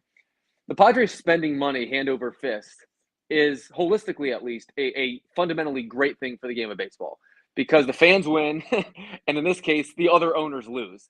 generally speaking, that's a proposition that has almost always favored the game historically. It's a good thing to see the number 30 media market in the country do this. I'm all for it. That being said, the Padres are not going to win the National League West this year, and the Dodgers are going to once again, and they're going to do so by at least 10 games. 10! The Dodgers are still considerably better than the San Diego Padres. Anything can happen in the playoffs, and that was evidenced last year in the playoffs, right? Like, that's a whole different – like, the tournament is one thing. I'm talking about 162 games right here, okay? Look at their run differentials last year. I don't have the standings in front of me. But last year, the Dodgers were 290 runs better than the Padres were. You don't make up – that's not an exaggeration. It is a statement of fact. You don't make up 290 runs by assembling a constellation of a few stars. For all of the stars, for all the star power, and for all the celebrity, and for all the win probability swings that Juan Soto and Fernando Tatis and Xander Bogaerts and Manny Machado are going to provide, the Dodgers over 162 are more than going to make up for with their ruthless process and player development. The Dodgers have something like half a dozen top 100 prospects that are going to cheaply contribute to the big league club this year. The Padres don't have any of those guys. The Padres have already emptied the clip. The Dodgers have many bullets left in their chamber, and they're coming from a position of strength, having destroyed this division last year during the regular season. Historically great. Now, again, the playoffs are a different animal, and the Padres are uniquely equipped to win playoff series because of that constellation of stars that they have assembled, and that does often win playoff series. But let's not get ahead of ourselves. The Dodgers are going to win the National League West this year, and they're going to do so by at least 10 games again. That's what I love about you. By the way, what was your degree in? I did my undergrad in communication, and I have a worthless master's degree in education, believe it or not. Fun fact about me. I mean, you know what I think about all the time, Hembo? If you and I would have got on Wall Street and we would have got into hedge funds with all the stuff that we think about with sports and everything, we could be Steve Cohen. We could be rich. Instead, we're sitting here talking about dumb stuff like, hey, wait, is this guy going to DH or is he going to play first? And oh my God, what's his WOBA? I mean, we could be rich, living out in the Hamptons. I could be a member at like any country club. I'd be a member at Augusta. I'd be a member at Wingfoot, Baltusrol there in the Northeast. Instead, we're doing this. I mean, we could be rich. We could also be dead. And I'm not sure which is more likely. Probably the latter. I mean, look right now. I mean, if you're watching Ace Cast Live right now, like it looks like I'm in a hostage video. I'm in my basement because at this present time, there are so many things happening upstairs. I have 6-month-old twin girls that are screaming their faces off. I have an incredibly annoying dog, parenthetically named after Chase Utley, barking at everything going by us in the street. There are 3 guys upstairs replacing windows and doors in our house. So what I had to come down to is work out as quickly as I could and then talk ball with you. So, like, to say that Steve Cohen has it better than I do is obviously the understatement of the century. I'm lucky to get half an hour to talk shop with you. Like, this is the best. This is the most fun I'll have this week. If we're going to talk about life choices, that says everything you need to know about where I've arrived at this point. You know, we're not there yet, but I do think it's fascinating. I can't wait to watch is this NL East. I mean, it's going to be, I mean, the Mets had control of it. Then they lost control at the end. Here came the Braves.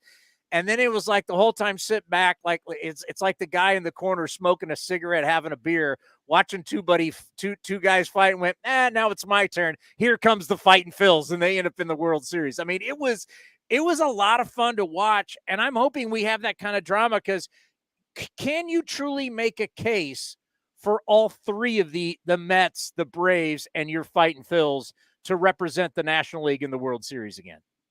Yes. Definitively, yes. The Braves last year won 100 games. The Mets last year won 100 games. The Phillies last year reached the World Series. And on paper, all 3 of those teams got better. All of them. The Braves are absolutely stacked. I think the Braves roster is ridiculously underrated, to be honest with you, because so many of those guys are young and cheap. What they've done there is built a player development behemoth that is sustainable, on which you can add and on which you can expect players to continue to improve because baseball is a young man's game. What the Mets have done has spent money hand over fist, I think a little bit more responsibly than San Diego has. They're going to have a ridiculous starting rotation, which is going to play up in the playoffs. They're going to score enough runs, and they're going to approach, if not exceed, 100 wins once again. Buck Showalter gets as much as, if not more than, out of his teams than any manager in the sport, and we know that. Last year, the Phillies played at a 90-plus win pace once Rob Thompson became their manager.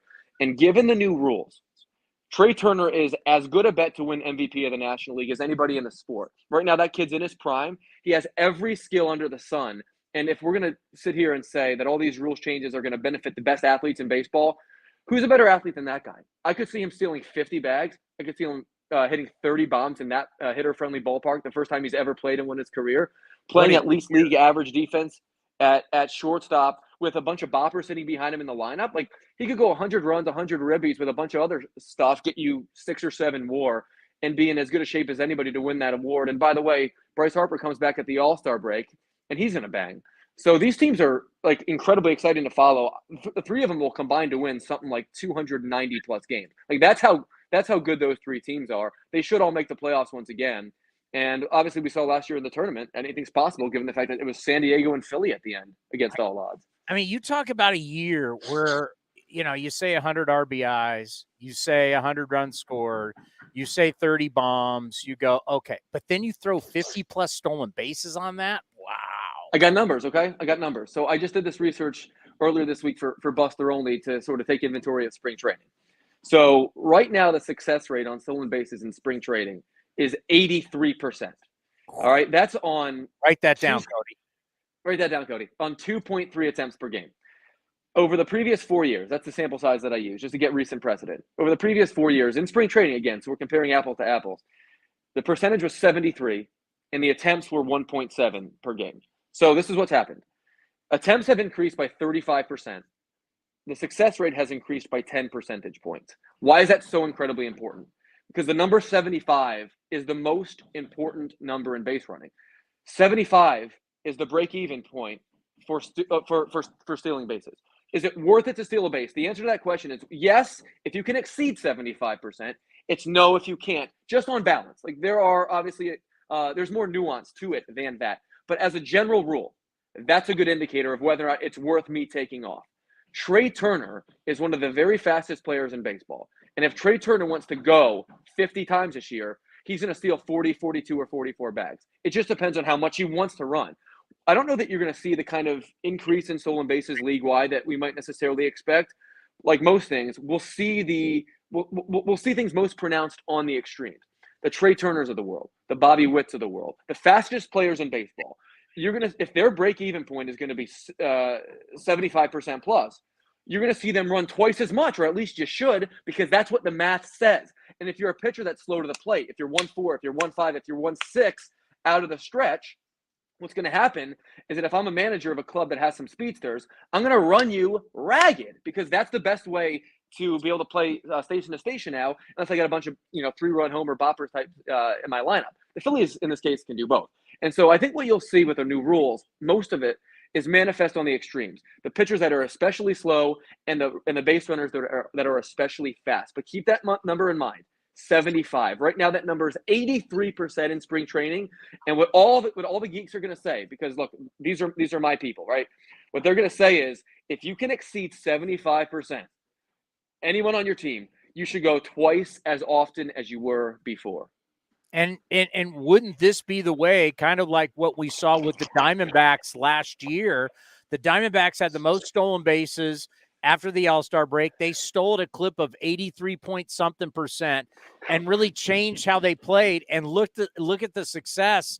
I mean, wouldn't this be the way, if you're going to compete and not have a bunch of boppers, isn't this the way to now win baseball games? Run. Yes. And the thing about that is that it works both ways. So generally speaking, and this is a larger research study for which you could write endlessly, but if we're talking about the Bobby Witts and Trey Turners and Corbin Carrolls of the world, like just to use some examples of guys that we know can really, really go.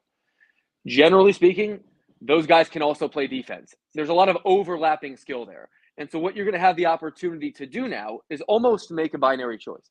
Do I want a bunch of slow boppers who can't really catch the ball in my lineup? Or do I want a bunch of fast kids that can, should they reach base, run and steal runs and manufacture runs while also preventing runs on defense. What you might find now is while the win probability that you might add by hitting home runs is obviously the best or most efficient way to score runs. What you might find is if you can't fill your lineup with 530 home run guys, younger, cheaper players generally have that kind of athleticism with which to draw from. Younger, cheaper players are going to be easier to find that can do those things. And so the bottom line here is how many runs am I going to score minus how many runs am I going to allow, or vice versa, right? The differential between the two is what matters. Doesn't really matter that much how you get there. I happen to really like the idea of run scoring variance, about lineup diversity, about the ability to have guys on my team that can play both ways and add stuff on both sides of the ledger. And if we're going to continue to sort of live in a world in which we're going to build our lineups around guys that hit 3-run home runs, well, I think over the course of time, what you might find is that's a little bit less efficient than it used to be. And we've always had suspicions about how well that works in the playoffs.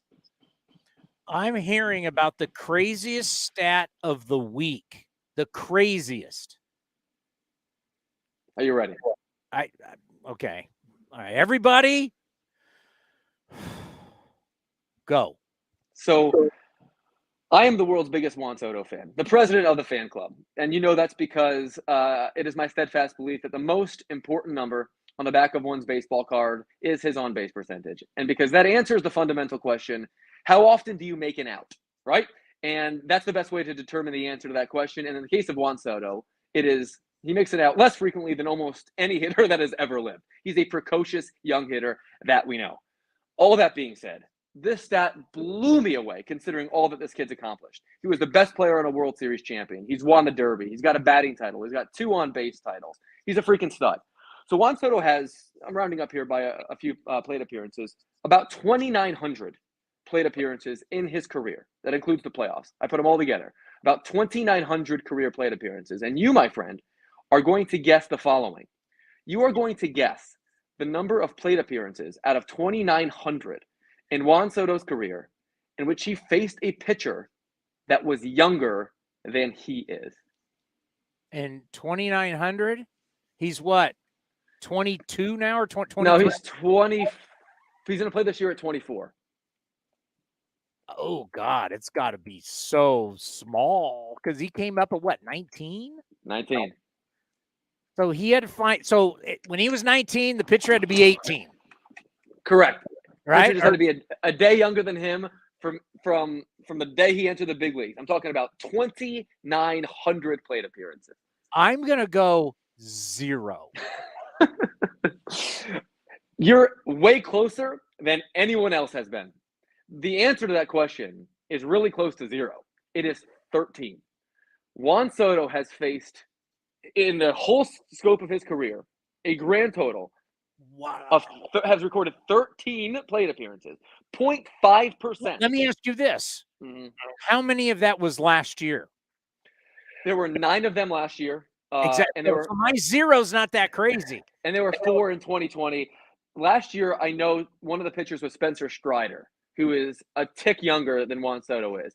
But like when you think about what that kid's already accomplished. Now you're just dealing in birthdays. Dude. Yeah. One of the best ways to evaluate how good a minor league hitter is to evaluate their performance against older pitchers. It's what scouts have done since the beginning of time. We now track that very easily. It's on everyone's splits page on Baseball Reference. Like, for example, Jordan Walker, that stud from St. Louis, mashed last year in Double-A and was younger than every single pitcher that he faced. But we're talking about Juan Soto doing that over 5 years in the big league. I mean, this is an absolute freak of nature who I think it is sometimes easy to take for granted. I don't think the Padres are anywhere near the best team in the National League West, but add him to that list with Trey Turner as guys who I could easily and obviously see winning MVP of the National League. 13 in 5 years. That's unreal. And what?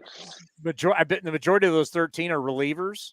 Yeah, most of those relievers too. There's like a list of 6 or 7 guys. I don't have the list in front of me. Most of them are fairly anonymous. Spencer Strider is the least anonymous among them. I mean that's wow. I sold it and I delivered. That makes me happy. Yes, that is that. It would be interesting too. Like Ted Williams came up really early. It'd be interesting to see because if they try and do you're never going to compare the slug You're never going to compare the power, the doubles. It's just the average. You're never going to compare that with Ted Williams. That's why I hate. It's not fair to Soto, to me, to compare him to Ted Williams. I went round and round with Mike Petriello about this. I'm like, Ted Williams, I mean, go look at, if you don't want to talk about the average, because you're trying to say average, go look. Doubles still matter. Home runs still matter. He'll never get to those kind of numbers. And Williams missed 4 years of his career because of WAR. I want to make clear. It requires a pretty significant degree of historical ignorance to compare literally anybody to Ted Williams. Yeah. And I mean, I say that kindly. Like, Ted Williams always said that it was his objective to walk down the street and for you to say, there goes the greatest hitter that ever lived.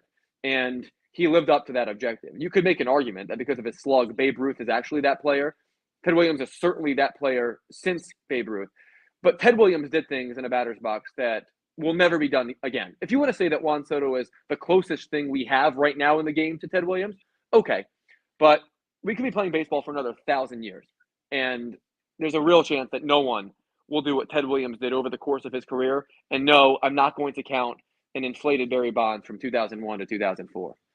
We've been talking about, because, this whole thing going on with the PGA Tour right now, and the changes that are happening with the tour, and their Netflix series is huge. Formula One's Netflix series is huge. Hard Knocks has been such a huge success. And we've been trying to sell all this cutesy stuff in baseball. It's the Players Weekend and everybody's nickname. We need to start giving people what they want. We know the public wants the core. They want the inside of the inside. And one of the things that I know you brought up for us, you want to talk about the year of Ohtani. Whether you had a film crew who was around the Padres this year would be fascinating. The Giants would have been fascinating with trying to get Judge and then Correa and all the way it screwed up. But following around Ohtani this year, a Netflix thing would be fascinating. Shohei Ohtani is a Netflix series away from being the most popular athlete in the world. There is nothing not to like and everything to be attracted to. I mean, not only is he like literally a singular talent, and I think we'll reach a point here soon where comparing him to Babe Ruth will be shortchanging Ohtani's two-way ability, to be totally candid with you. I mean, Ohtani will never be the hitter that Babe Ruth was, but he's already reached a point now where he's two-weighing better than Babe Ruth ever did, and there's no obvious reason to believe that's going to stop anytime soon. But he's also everything that's good for the game of baseball and its potential growth. Obviously, given his background, where he's from, he's a global phenomenon.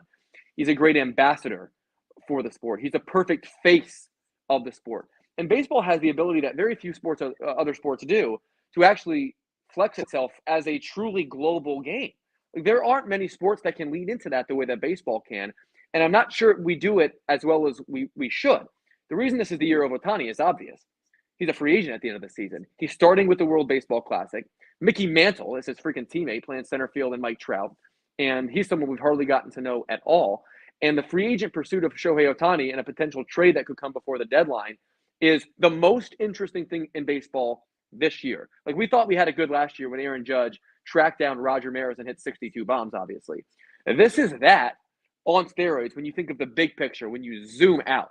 So I'm with you. Any opportunity that Major League Baseball eschews not to attract attention to Shohei Ohtani is a minute wasted. As far as I'm concerned, that guy is a once-in-a-generation specimen that we absolutely have to take advantage of. And I, for the life of me, am desperate to see him play in the postseason. Like, Shohei, October needs to be his new last name. And so even if that means the Dodgers get him or the Mets get him or someone get him whom I don't necessarily love, like, as a fan of baseball, as someone who lives and dies and breathes the game, Shohei October has to be a thing. And as far as that's concerned, I hope this is the last year that he spends in Anaheim, because there is no obvious reason to believe that's going to happen anytime soon over there. Yeah, as an A's fan, get him out of the division. I have no problem with that. Shohei, when I think about Shohei Ohtani, and I know I'll maybe the only guy that ever says this to you, I think of one of those older ladies sitting in a casino in Vegas, or you can say there in Atlantic City, smoking a cigarette, drinking a gin and tonic, just hammering that slot machine, and it just keeps delivering. Shohei Ohtani, to me, I know we talk about all the to me, he's a human ATM. It just money is funneling out of him to your organization. The amount of money that he is worth to you in advertising and merchandise. When I see Shohei Ohtani, I see a bank. I don't even see a baseball player. I just see dollar signs. I mean, wherever he goes, he is worth so much more. I mean, we geek out about the numbers, but the numbers that really matter, how you can monetize him. You can monetize him till the cows come home. It's amazing how much he's worth. Shohei Ohtani is the foundation on which you build an empire. And I am dying to see which team winds up attracting him, because that's going to be the epicenter of the baseball universe for as long as he is in his prime.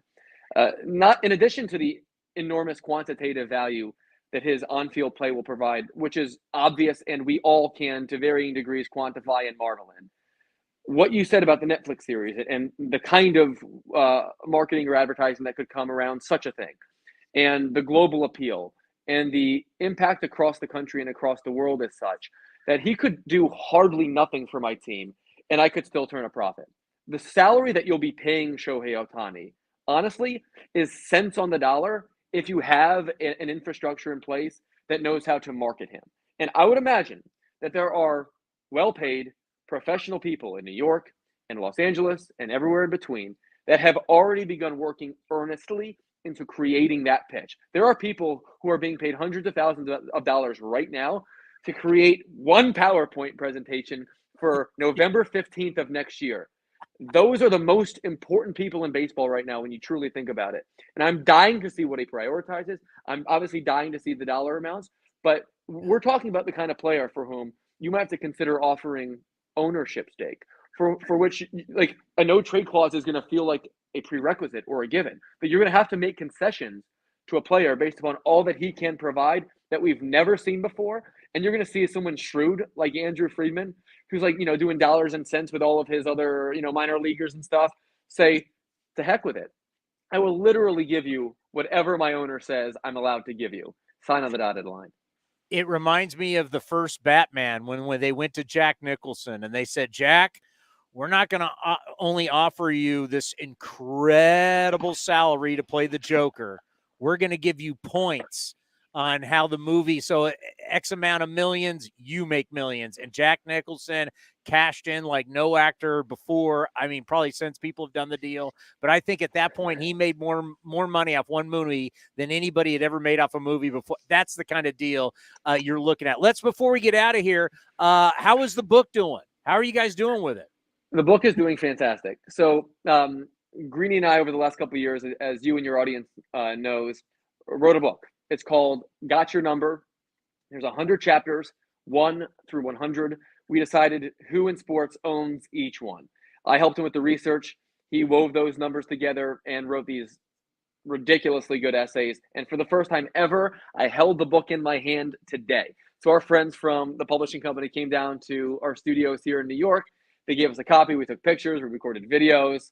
Honestly, like, it's as proud of anything as I could possibly be. I mean, aside from the birth of my children, obviously, but like the work that goes into it and the pride with which I take in the work that we did, like, I could truly say this. I mean, we're going to sell a lot of books, but if I sold 5 books, the idea of having to be able to hold that thing for which I have like this kind of emotional attachment is really not something that I've ever had in my life before, or could have even foreseen or ever expected. So if you're a sports fan and you're into my numbers or into my work or have listened to Greeny over the years, I'm certain that you'll like it. It's called Got Your Number, and you can buy it anywhere that they sell books. And I appreciate you giving me the chance to plug it here, because you've been a friend for many, many years, and it goes a long, long way. Well, the fact that, your kids and then your grandkids, that doesn't go away. That book will always be around, and they'll always be able to remember you by that book. I just think years from now, where your grandkids can, you're going to do multiple books. We can still, at some point we know you're going to come out with the Hall of Fame book, but the fact that your grandkids will be able to, my grandfather worked for ESPN. He's a big deal, wrote this book. That means something, man. There's something about the brick and mortar. There's something about like the meat and potatoes of it, right? Like, to be able to hold something in your hand is something for which we definitely take for granted now. Like, I don't know anyone that still gets a newspaper. But like the idea, like, we all grew up reading books, and you and I probably more than most grew up devouring these record books, right? Like these I poured through these books with lists and stats, and I have these numbers emblazoned into my memory from the time I was 10 years old. And the idea of having the idea of some kid doing the same because of some work that I've done is just incredible. It's crazy. And and I appreciate the opportunity, the platform. I'm exceedingly proud of it, and we'll see if I can use it as momentum for the next project that we can announce hopefully soon. Yeah, I still have the baseball encyclopedia, if everybody remembers that. That's where you used to go for all your career numbers because we didn't have the internet. You're so old. Yes, I know. It's unbelievable. And then when will you put out that Hall of Fame book? That is still TBD. It is in the process of being written and pitched to people that matter. It is in the process, I would say, down the home stretch here. So my hope is that at some point in the next few months when we talk, I'll have a big fun announcement for you. And I don't actually know how, now that I'm, sort of clear from the first project here, just kind of see how the whole process went. The most important thing to me is that I do the research well and write it well. And at this point, I think we're still probably years away from getting that in our hands. But I do think that we have built a lot of momentum here, and I've learned a lot from this process. So you'll be the first to know, that I can assure you. You're just waiting for Chase Utley to get into the Baseball Hall of Fame. I know you. I know you're just waiting for Utley to. I think there's a good chance he will get in. That's when you want to bring the book out, when your hero gets in. Chase Utley. I'll put it this way. I am going to be the reason Chase Utley is in the Hall of Fame someday. All right. That there has never been a person more synonymous with a player's Hall of Fame candidacy than there will be with me with Chase Utley. That is a hill I will die on. I will actually die on that hill.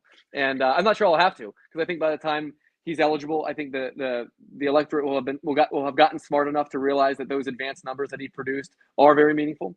But if they don't think so, then I will have to take 10 years to convince them otherwise. Well, just the good news. You mentioned Mickey Mantle and Mike Trout. You know, the good thing, Trout can go to playoff games when he goes to the Eagles games. That's always and the WBC, hopefully so. Fun time. All right. Hey, give the book one more time. One more plug. It's called Got Your Number. Mike Greenberg wrote it. I assisted him with the research. You can find it on either of our Twitter pages, at Paul Hembo or at ESPN Greedy. It's called Got Your Number. And if you're a baseball fan, obviously you're listening to this show, or if you're a fan of sports in general, I am 100% certain you'll enjoy it, and even more certain that you'll learn a lot when you read it.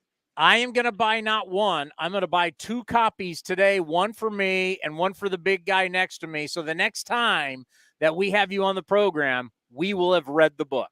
That's exceedingly kind of you. And I hope that you can only provide, at that point, real objections to the numbers that we chose. That's the whole point, is that it engenders debate. Let's have some fun debates. Well, we always appreciate the time. You mean so much to this program. And as I always say, you can now go back to LeBron James in the NBA. Later, bud. See ya. The great Paul Hembekides from ESPN. We're going to buy that book today. We're going to go inside from our lavish TV, multimedia, radio streaming studio with the Coliseum behind us and all the bobbleheads. And I will buy you a copy of the book. Very nice of you. I do find it funny that a guy that's campaigning for Chase Utley to get in the Hall of Fame was wearing a Pittsburgh Pirates shirt. I just wanted to point that out. And it was a muscle shirt at that. So very New Jersey of him. I know, but wearing a Pirates shirt, you don't see me rocking a Philly shirt around when I'm doing this show with you. So stay with Philadelphia, Hembo, and let Pittsburgh have our glory. Wow. I don't need more people jumping on the Pirates bandwagon, okay? This Pennsylvania hate is just too. By the way, did we do 2 extremes today? Padres are the greatest thing ever to, no, they're not. That was amazing. That was amazing. Hembo said that the Dodgers win the division by at least 10 games. Yes, that was amazing. All right, we head to Arizona now. We haven't taken a break yet. Johnny D next right here on A's Cast Live. It's that time of the year. Single game tickets are now on sale for the 2023 season. Secure your tickets for some of the biggest matchups, fireworks, drone shows, giveaways, and more. From opening weekend against the Angels to the 50th reunion of the 1973 World Series team, to unique giveaways like Pit Viper glasses. There is so much happening at the ballpark this season. Don't miss out on other homestands as we take on the Giants, Padres, Yankees, Cubs, and Braves. Visit athletics.com/tickets to get yours now. That's athletics.com/tickets. This is Chris Townsend for my favorite golf course in the Bay Area, Cinnabar Hills Golf Club. Tucked in the beautiful hills of San Jose, Cinnabar Hills offers the finest 27 holes of championship golf in Silicon Valley. Come see the amazing new renovated clubhouse and restaurant, plus patio dining with the most breathtaking views. Cinnabar Hills is far more than a golf course. One of the premier places in the Bay Area to host weddings and any type of events. There's no golf experience like Cinnabar Hills Golf Club. Go to CinnabarHills.com. That's CinnabarHills.com.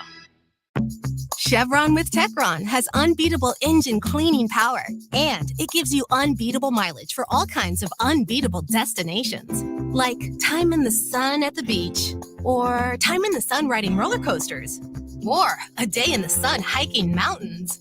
Well, probably just one mountain would be enough for a day, but hiking a mountain is still an unbeatable choice for how to spend time. Download the Chevron app now to get unbeatable mileage at locations near you.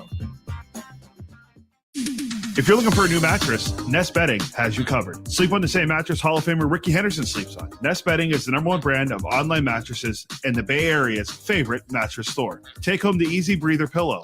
The New York Times calls it their #1 pick. You can navigate their easy-to-use website, nestbedding.com. That's nestbedding.com. Green and Gold fans, use the coupon code Oakland and you get 10% off your entire order. Nest Bedding, love where you sleep.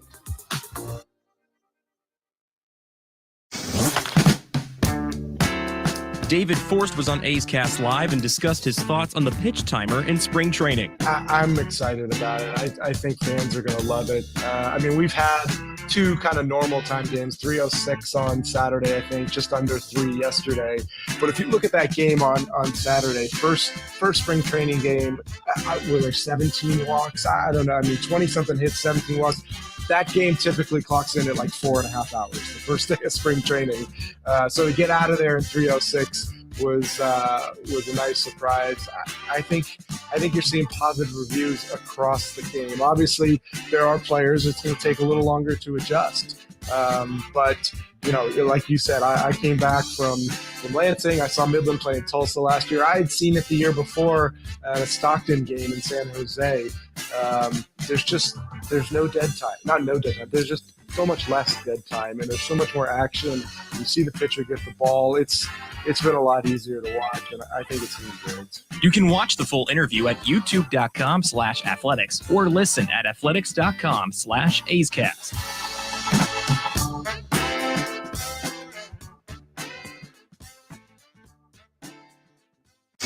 Streaming from the town, A's Cast Live continues with Chris Townsend. Yes, right now, Cody is panicking because I don't have my phone. And I don't know where my phone is. I have no idea. I think it'll be okay. I think we'll survive. But you were panicking. I wonder how Johnny feels. Johnny, when you're doing play-by-play and you don't have your phone, are you still able to call balls and strikes and tell us what's going on? Absolutely. Matter of fact, it's refreshing sometimes to not have your phone. We're on our phone so much that there are times, if I actually don't know where it is and create a little panic in the back of my mind, but you got to block it out because, look, it's nice actually to be without your phone for a little while. We're so addicted to our phones. It's a nice little break. Yeah, I'm into Johnny right now. I was just into Hembo. I'm not worried about who's texting me, who's emailing me, who's calling me. I'm into talking to you. Yeah. All Hembekides and Jesse Agler of the Padres. I'm into doing the show. These kids, they don't have their phone. They absolutely panic. Right. They got to live in the present moment. Commanders got to live in the present moment, right? Just boom. Johnny, I got one question for you today. Know your team. Is it going to be a Colombia quiz? Yeah. Colombia quiz. Only one question. It's all baseball related. First one. What's the #1 coffee imported from Colombia? Oh man, that's. I don't have an answer. I'm just joking. All right. What is your? I have no idea. What is your? That's a who am I? I hit the walk-off. Had the walk-off hit in the 1997 World Series off Charles Nagy and the Cleveland Indians. Oh, Renteria. Edgar Renteria. Correct. Boom. Johnny, 1 for 1 today. Batting 1,000. He's from Colombia, so it made sense to ask the question. Nice. All the other stuff I was going to ask was all about the show Narcos on Netflix, so I don't think we need to get into that. Pablo Escobar would be the answer. Right. Johnny, Do we go after Jordan Diaz today? I mean, he's the enemy now. This is a big rivalry, the A's versus Colombia. I mean, do we go right after him? This will be a lot of fun to see Jordan Diaz against his teammates here. So I'm looking forward to seeing what he can do today. I talked with Holbert Cabrera, the manager of the Colombian team, and actually Orlando's here too. Orlando's going to coach first base, his brother, and he said that Jordan Diaz went to Orlando's academy to work on his defense at second base, and he's working on the defense. He's hitting. He said his hitting speaks for itself. I mean, he's going to hit. So he's working on the position of second base. So it's really good. He's really high on Diaz. Both Cabreras are really high on Jordan Diaz. So it was cool to hear it from his perspective, managing him. You know, it's just the way our sport works. It's just we play so many games. It's so long. The summer games in baseball, you got to go with amateurs. The pros just can't play in it. It is what it is. You know, baseball was out for a while, and now it's back into the Olympics. But I just don't know how you can't do like what hockey did with the Winter Olympics and shut down your sport for X amount of time. So if there's ever a chance where you can really get that Olympic feel, this is the best chance. And so since you're talking to these guys, just what are they representing their countries? What does it mean to them? It means a lot. Just in my conversations with Denzel Clark, representing Team Canada, and Zach Geloff and Jake Fishman, representing Team Israel. It means a lot to these guys, representing their heritage, representing their country. And it's going to mean a lot to Jordan Diaz today, putting on the Colombian jersey. You know, look, and this is the ideal time, Townie, to do it, right? Like, you think about it, you can't really do it in the fall right after the Major League season. You can't do that. You can't do it in the winter because all the winter leagues are going on. This is really the only time where you can do the WBC. And look, it's every 3 years, every 6 year, 17 was the last one with the pandemic, but I think it's a perfect time to do it, and I think the one thing that's great about Kotze and the other managers and the A's organization and baseball throughout is that they understand that this is big. And I think there's as much enthusiasm for the WBC from fans, from players, from front offices that I've ever seen. And it's pretty neat to see these guys representing their countries and going out there to compete. Yeah, because no one's playing for money. You're playing for your teammates. You're playing for your country. We get so into how many years, what's the average annual value. We get so much into the AAVs. And, here's where you got guys putting on a uniform that's not about the name on the back of the jersey. It truly is about the name on the front of the jersey. It is. And I'm looking forward to seeing this. I know, look, there's no time clock, no pitch timer today, Townie. So we'll see if the 306 that David was talking about and the 258, see if that could possibly happen. I think guys are now conditioned with I don't know if Colombia is, but obviously the A's are conditioned with the pitch clock now, starting to get a little more conditioned. So we'll see if it makes a difference. But no pitch timer today. No pitch timer, I'm out. No timer, I'm out. Nothing to do with it. Nope. Watching batting gloves and standing back, it just drives me nuts. I can't go back. Yesterday, give us a scouting report. How did Fuji look? Fuji looked really good. He really did. I thought his stuff was crisp. We didn't have the radar gun on the board, but we heard it was around 96. May have got one at 97, but he was sitting around 93, 94, 95. He looked good. His stuff was good. And look, he's just fun to watch. Big 6'6" guy out there throwing hard and throwing strikes, and he was really fun to watch. And then offensively, of course, Laureano had 3 knocks. You had Ruiz had a couple of hits. Bat looked pretty quick in the last at bat, so saw some good things offensively from some of the guys. And it was overall, the A's have scored a total of 21 runs against the Diamondbacks in those 2 games. And look, it is spring training, but look, we're getting to March 8th, and a week will be in mid-March, and guys are competing for jobs. So look, you may say numbers don't matter, but look, guys know that they're competing for jobs, and they're doing everything they can to try to make this club. So that's the exciting part. I love when there's competition in spring training, and we're seeing it. Yeah, people trying. Oh, it's spring training. I'm going down. We're gonna have beers, and we're in the sun, and we're gonna golf. God, no, man. These guys are fighting for their professional career. They are fight every single pitch, every single at bat. And I've always said the spring training matters differently. Like if you've got a 10-year contract, yeah, you're just getting in shape. Most of these guys, you're fighting for your career. You're fighting for your dream. And that's why we talked about today. I don't know how much you've been able to listen. We've been talking about how, God, I wish there was some type of Hard Knocks Netflix documentary series covering a baseball team, truly giving the real. What is really going on in our sport? We have too much fluff. We need more real. It works in the NFL. We're seeing it work for the PGA Tour. Formula One, their Netflix series has exploded around the world. I would love to have that, because as you just mentioned, it's like, hey, man, guys are sitting here battling. Most people think spring training is flip-flops, beers, golf, and watching some baseball. Guys are battling for their careers and their professional lives.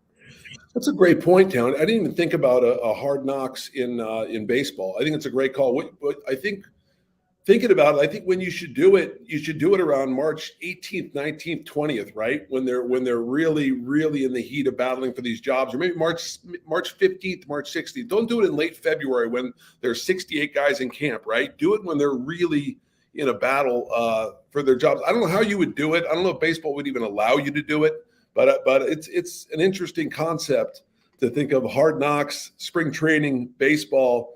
Especially if you get a team that has so many position battles and battles to see who's going to make the club as a pitcher. I think it's actually a pretty decent call. Yeah, see, and we've mentioned different teams like the Padres are really an interesting team right now. There's plenty of interesting teams, and here exactly is the problem.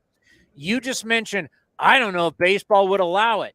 When here you have the NFL, which is the greatest thing in the entertainment business in the United States of America, nothing else compares to it. We still in baseball have this old school thought going, I don't know if baseball would allow it. You're crazy, right? Hard Knocks NFL is king. You should copy everything the NFL does if you want to be somewhat more successful. We're trying to bring people in. We want people to love our game. Keeping people out doesn't do that. Bringing people in does do that.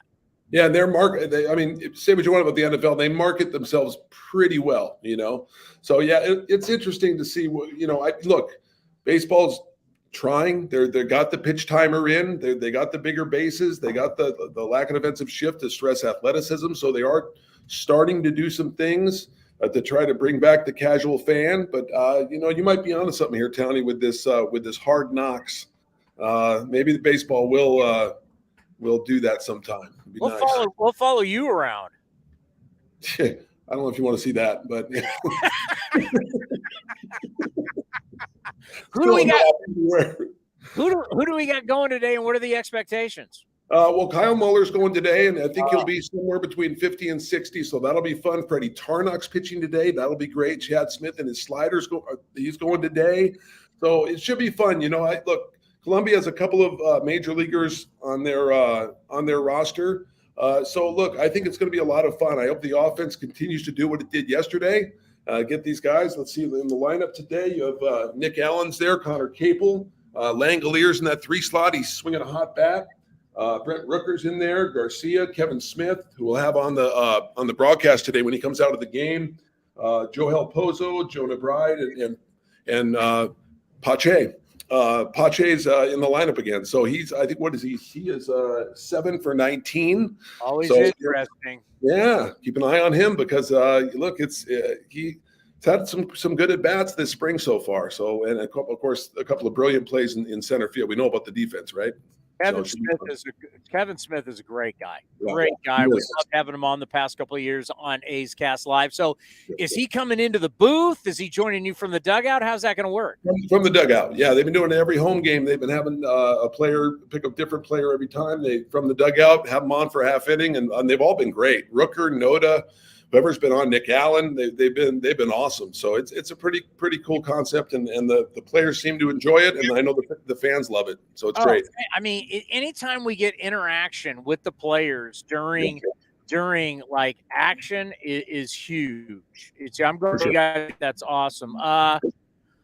When you start looking at Christian Pache, you start looking at Ramon Laureano. Those to me are really the two interesting when we're talking about what's Ramon, what's he going to do this year? What's going to happen with Pache? I mean, you mentioned Ramon. Just tell me, looking at like a little scouting report, how does Ramon look to you? Well, it's small sample size, but he looks good. And I had a chance to visit with him the other day, and he said, "Look, I'm seeing the ball really well early, which is a good sign." He said, "My timing's a little off," and he said that the same day he got 3 knocks, and they were line drives. It was pretty. It was nice to see. And look, I haven't seen Ramon all that much through the years, just because I didn't cover the A's, but I've seen the arm, I've seen the defense, and I know he struggled with the bat last year. But you got a productive Laureano.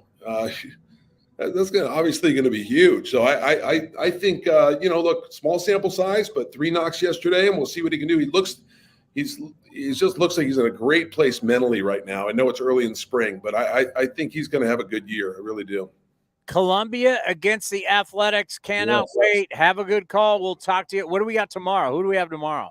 Tomorrow, I think, is the Dodgers. A's and Dodgers. Yeah. Ooh, Dodgers. Very interesting club. They've got some holes, but they have some holes. San Diego people are acting like the Dodgers are dead. This is going to be a fascinating NL West. I wouldn't count them dead. They're still probably win 93, 94 games. These people think Dodgers are dead. They've still got a lot of depth and a lot of talent. So I don't think that's true. I don't think that's a smart thing to do, is count them out. Well, we appreciate the time. We'll talk to you tomorrow. Thank you, Tony. Johnny D on the call today, right here on A's Cast Live. It's Colombia up against the Oakland Athletics, a little WBC. What did the Colombian flag's blue and white? I want to say like a light blue. I just had the banner I just had it running on here when Johnny was on. They should have some pretty sweet unis. Yeah, we'll see what happens. I mean, I watched one of the games last night. I think I watched Colombia for a little bit in Netherlands. Interesting. You're not a big WBC guy. It's not that I don't like it. It's just, I don't know. I don't know how many people out of my friends group are like, oh, I got to watch every game.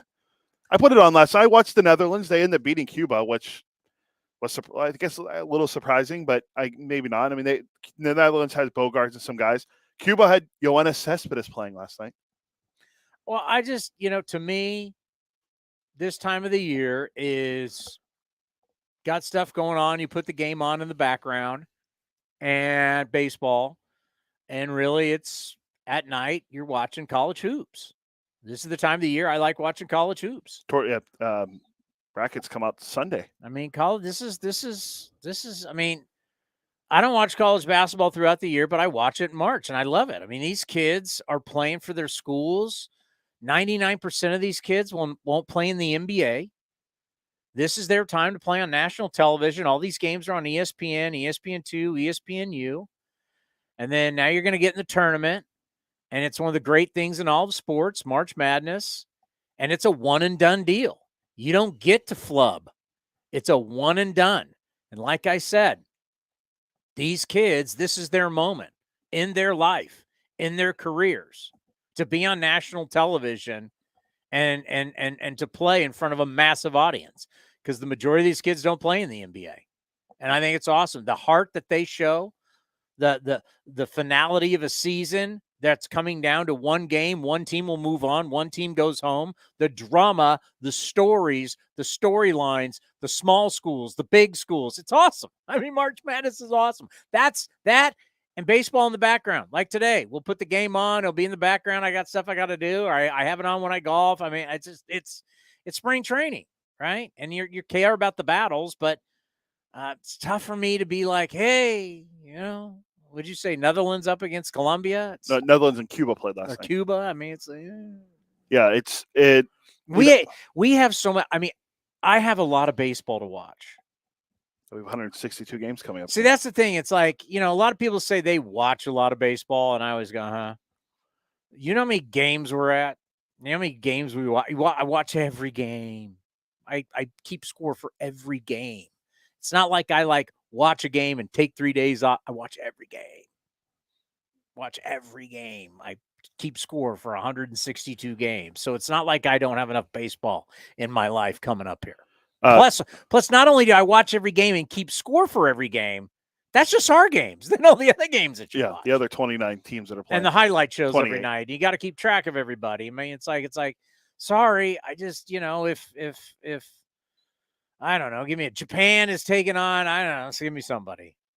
I don't. Team Israel. I'm just like, I don't. I got to look at the schedule, see who's playing. I think the Giants are playing Team USA today. Oh, you didn't go after Trout? You going after Trout? You gonna try and take Trout out? Gigantes? I highly doubt it. You're gonna try and sign him and come up short? Going back to college basketball for a second, we at least do have a team in the Bay Area that's in the tournament. St. Mary's projected to be a 5 seed. How are my Spartans not in the tournament? If they can get to the NIT, that'd be huge. By the way, we want to talk. It's some really sad news in our business. He was so good to us. Dave Wills unfortunately passed away in his sleep. Broadcaster, play-by-play man for the Tampa Bay Rays. You saw him here multiple times on Ace Cast Live. He came on with us a lot before we ever went to video, and we were just audio. Every single time we were in town or they came here, he always came on and supported us. Just a super, super nice guy. I remember my first trip to Tampa, to the Trop, getting a chance to sit down with him. Beloved by the fan base, beloved by everybody.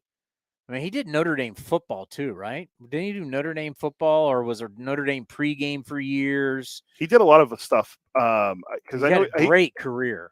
I know he's from the Chicago area. Yeah. Yeah, he grew up in Chicago. Let me see what else he did. If I remember correctly, he was around Notre Dame football, which is a big deal. Well, let's see. He started with the Class A Kane County Cougars from 91 to 95. Then he filled in a little bit on the White Sox broadcast. He did play-by-play for the University of Illinois Chicago and post-game radio broadcast for Notre Dame football and basketball. So you do Notre Dame football. It's a big deal. It's a national deal. And it was just heartbreaking to hear. I think he was 58 years old. It was heartbreaking to hear that he passed away in his sleep, survived by a wife and I believe 2 kids. Just really, really sad. And it is unfortunately a reminder to all of us that tomorrow is promised to nobody. It's not. It's why it's so important to tell the people around you, I love you, Cody, and everything you do for us. It's important to tell people that. It's important to show appreciation because tomorrow is promised to nobody. He went to bed that night. Great career, great job, family. And now life has changed forever for his family. But we wanted to recognize him as a great personality and somebody who, in our infancy, he didn't need to come down. He didn't need to help us. He could have been like, I'll catch you guys. Take a rain check. Always was gracious to come down and to help us out. Loved what we were doing. Appreciated what we were doing. Understood what we were trying to accomplish. The Rays are now going to try and do what we're doing. But really sad news. And we just want to honor Dave as a great broadcaster, a great person, a good friend in this business, and he for sure will be missed. Yeah, well said. I'll never, I'll miss seeing him in the press box and coming down on the field. But talking to him, he always wore the Tommy Bahama shirts. Yes, he was fit with the Tampa brand. Yeah, he was. He was with the Rays. Him and Andy Freed, his partner on radio, were there since like 2005. So they were there for 17 plus years. This would have been their 18th year, and he called the World Series in 2008 and 2020. I mean, he saw all the great moments for the Rays, and he encapsulated all of them on the radio. And we're close with his co-worker Dwayne Satz, who does television, and Brian Anderson. So the relationships we built with Tampa Bay has been great, especially the broadcasters. And when I heard about Dave, I immediately reached out to you and Ray Jensen because Ray worked with Dave. So this was really sad to hear. And I mean, he just called the game the day before too. So the Rays honored, the Rays didn't do a radio broadcast that day on Sunday. 58's way too young, and we just wanted to take a few minutes to honor him because he was a good friend to us and a great broadcaster. Yeah, and it goes back to, once again, Tomorrow is promised to nobody. So every day, live life, enjoy your life, be happy. Happiness is better than being not. And tell people around you that you love them and that you appreciate them, because you just never know. And we definitely lost one of the good ones in our game. Dave, you'll be missed, and we'll miss you. And it'll really hit home when Tampa comes to Oakland and he's not here. That won't be easy, because what a great dude he was. All right, coming up next, Colombia. Do they have Nick like I don't know. The Columbia blank? I think it's we're the Oakland A's. I think it's just Team Columbia. Just Team Columbia. And we're Team Am USA. I overthinking it? I think so. Coming up next, Team Columbia against the Athletics. We'll see you tomorrow right here on A's Cast Live. This is Chris Townsend, and if you're looking for a great place to eat and watch games, go see my friends at the Chicken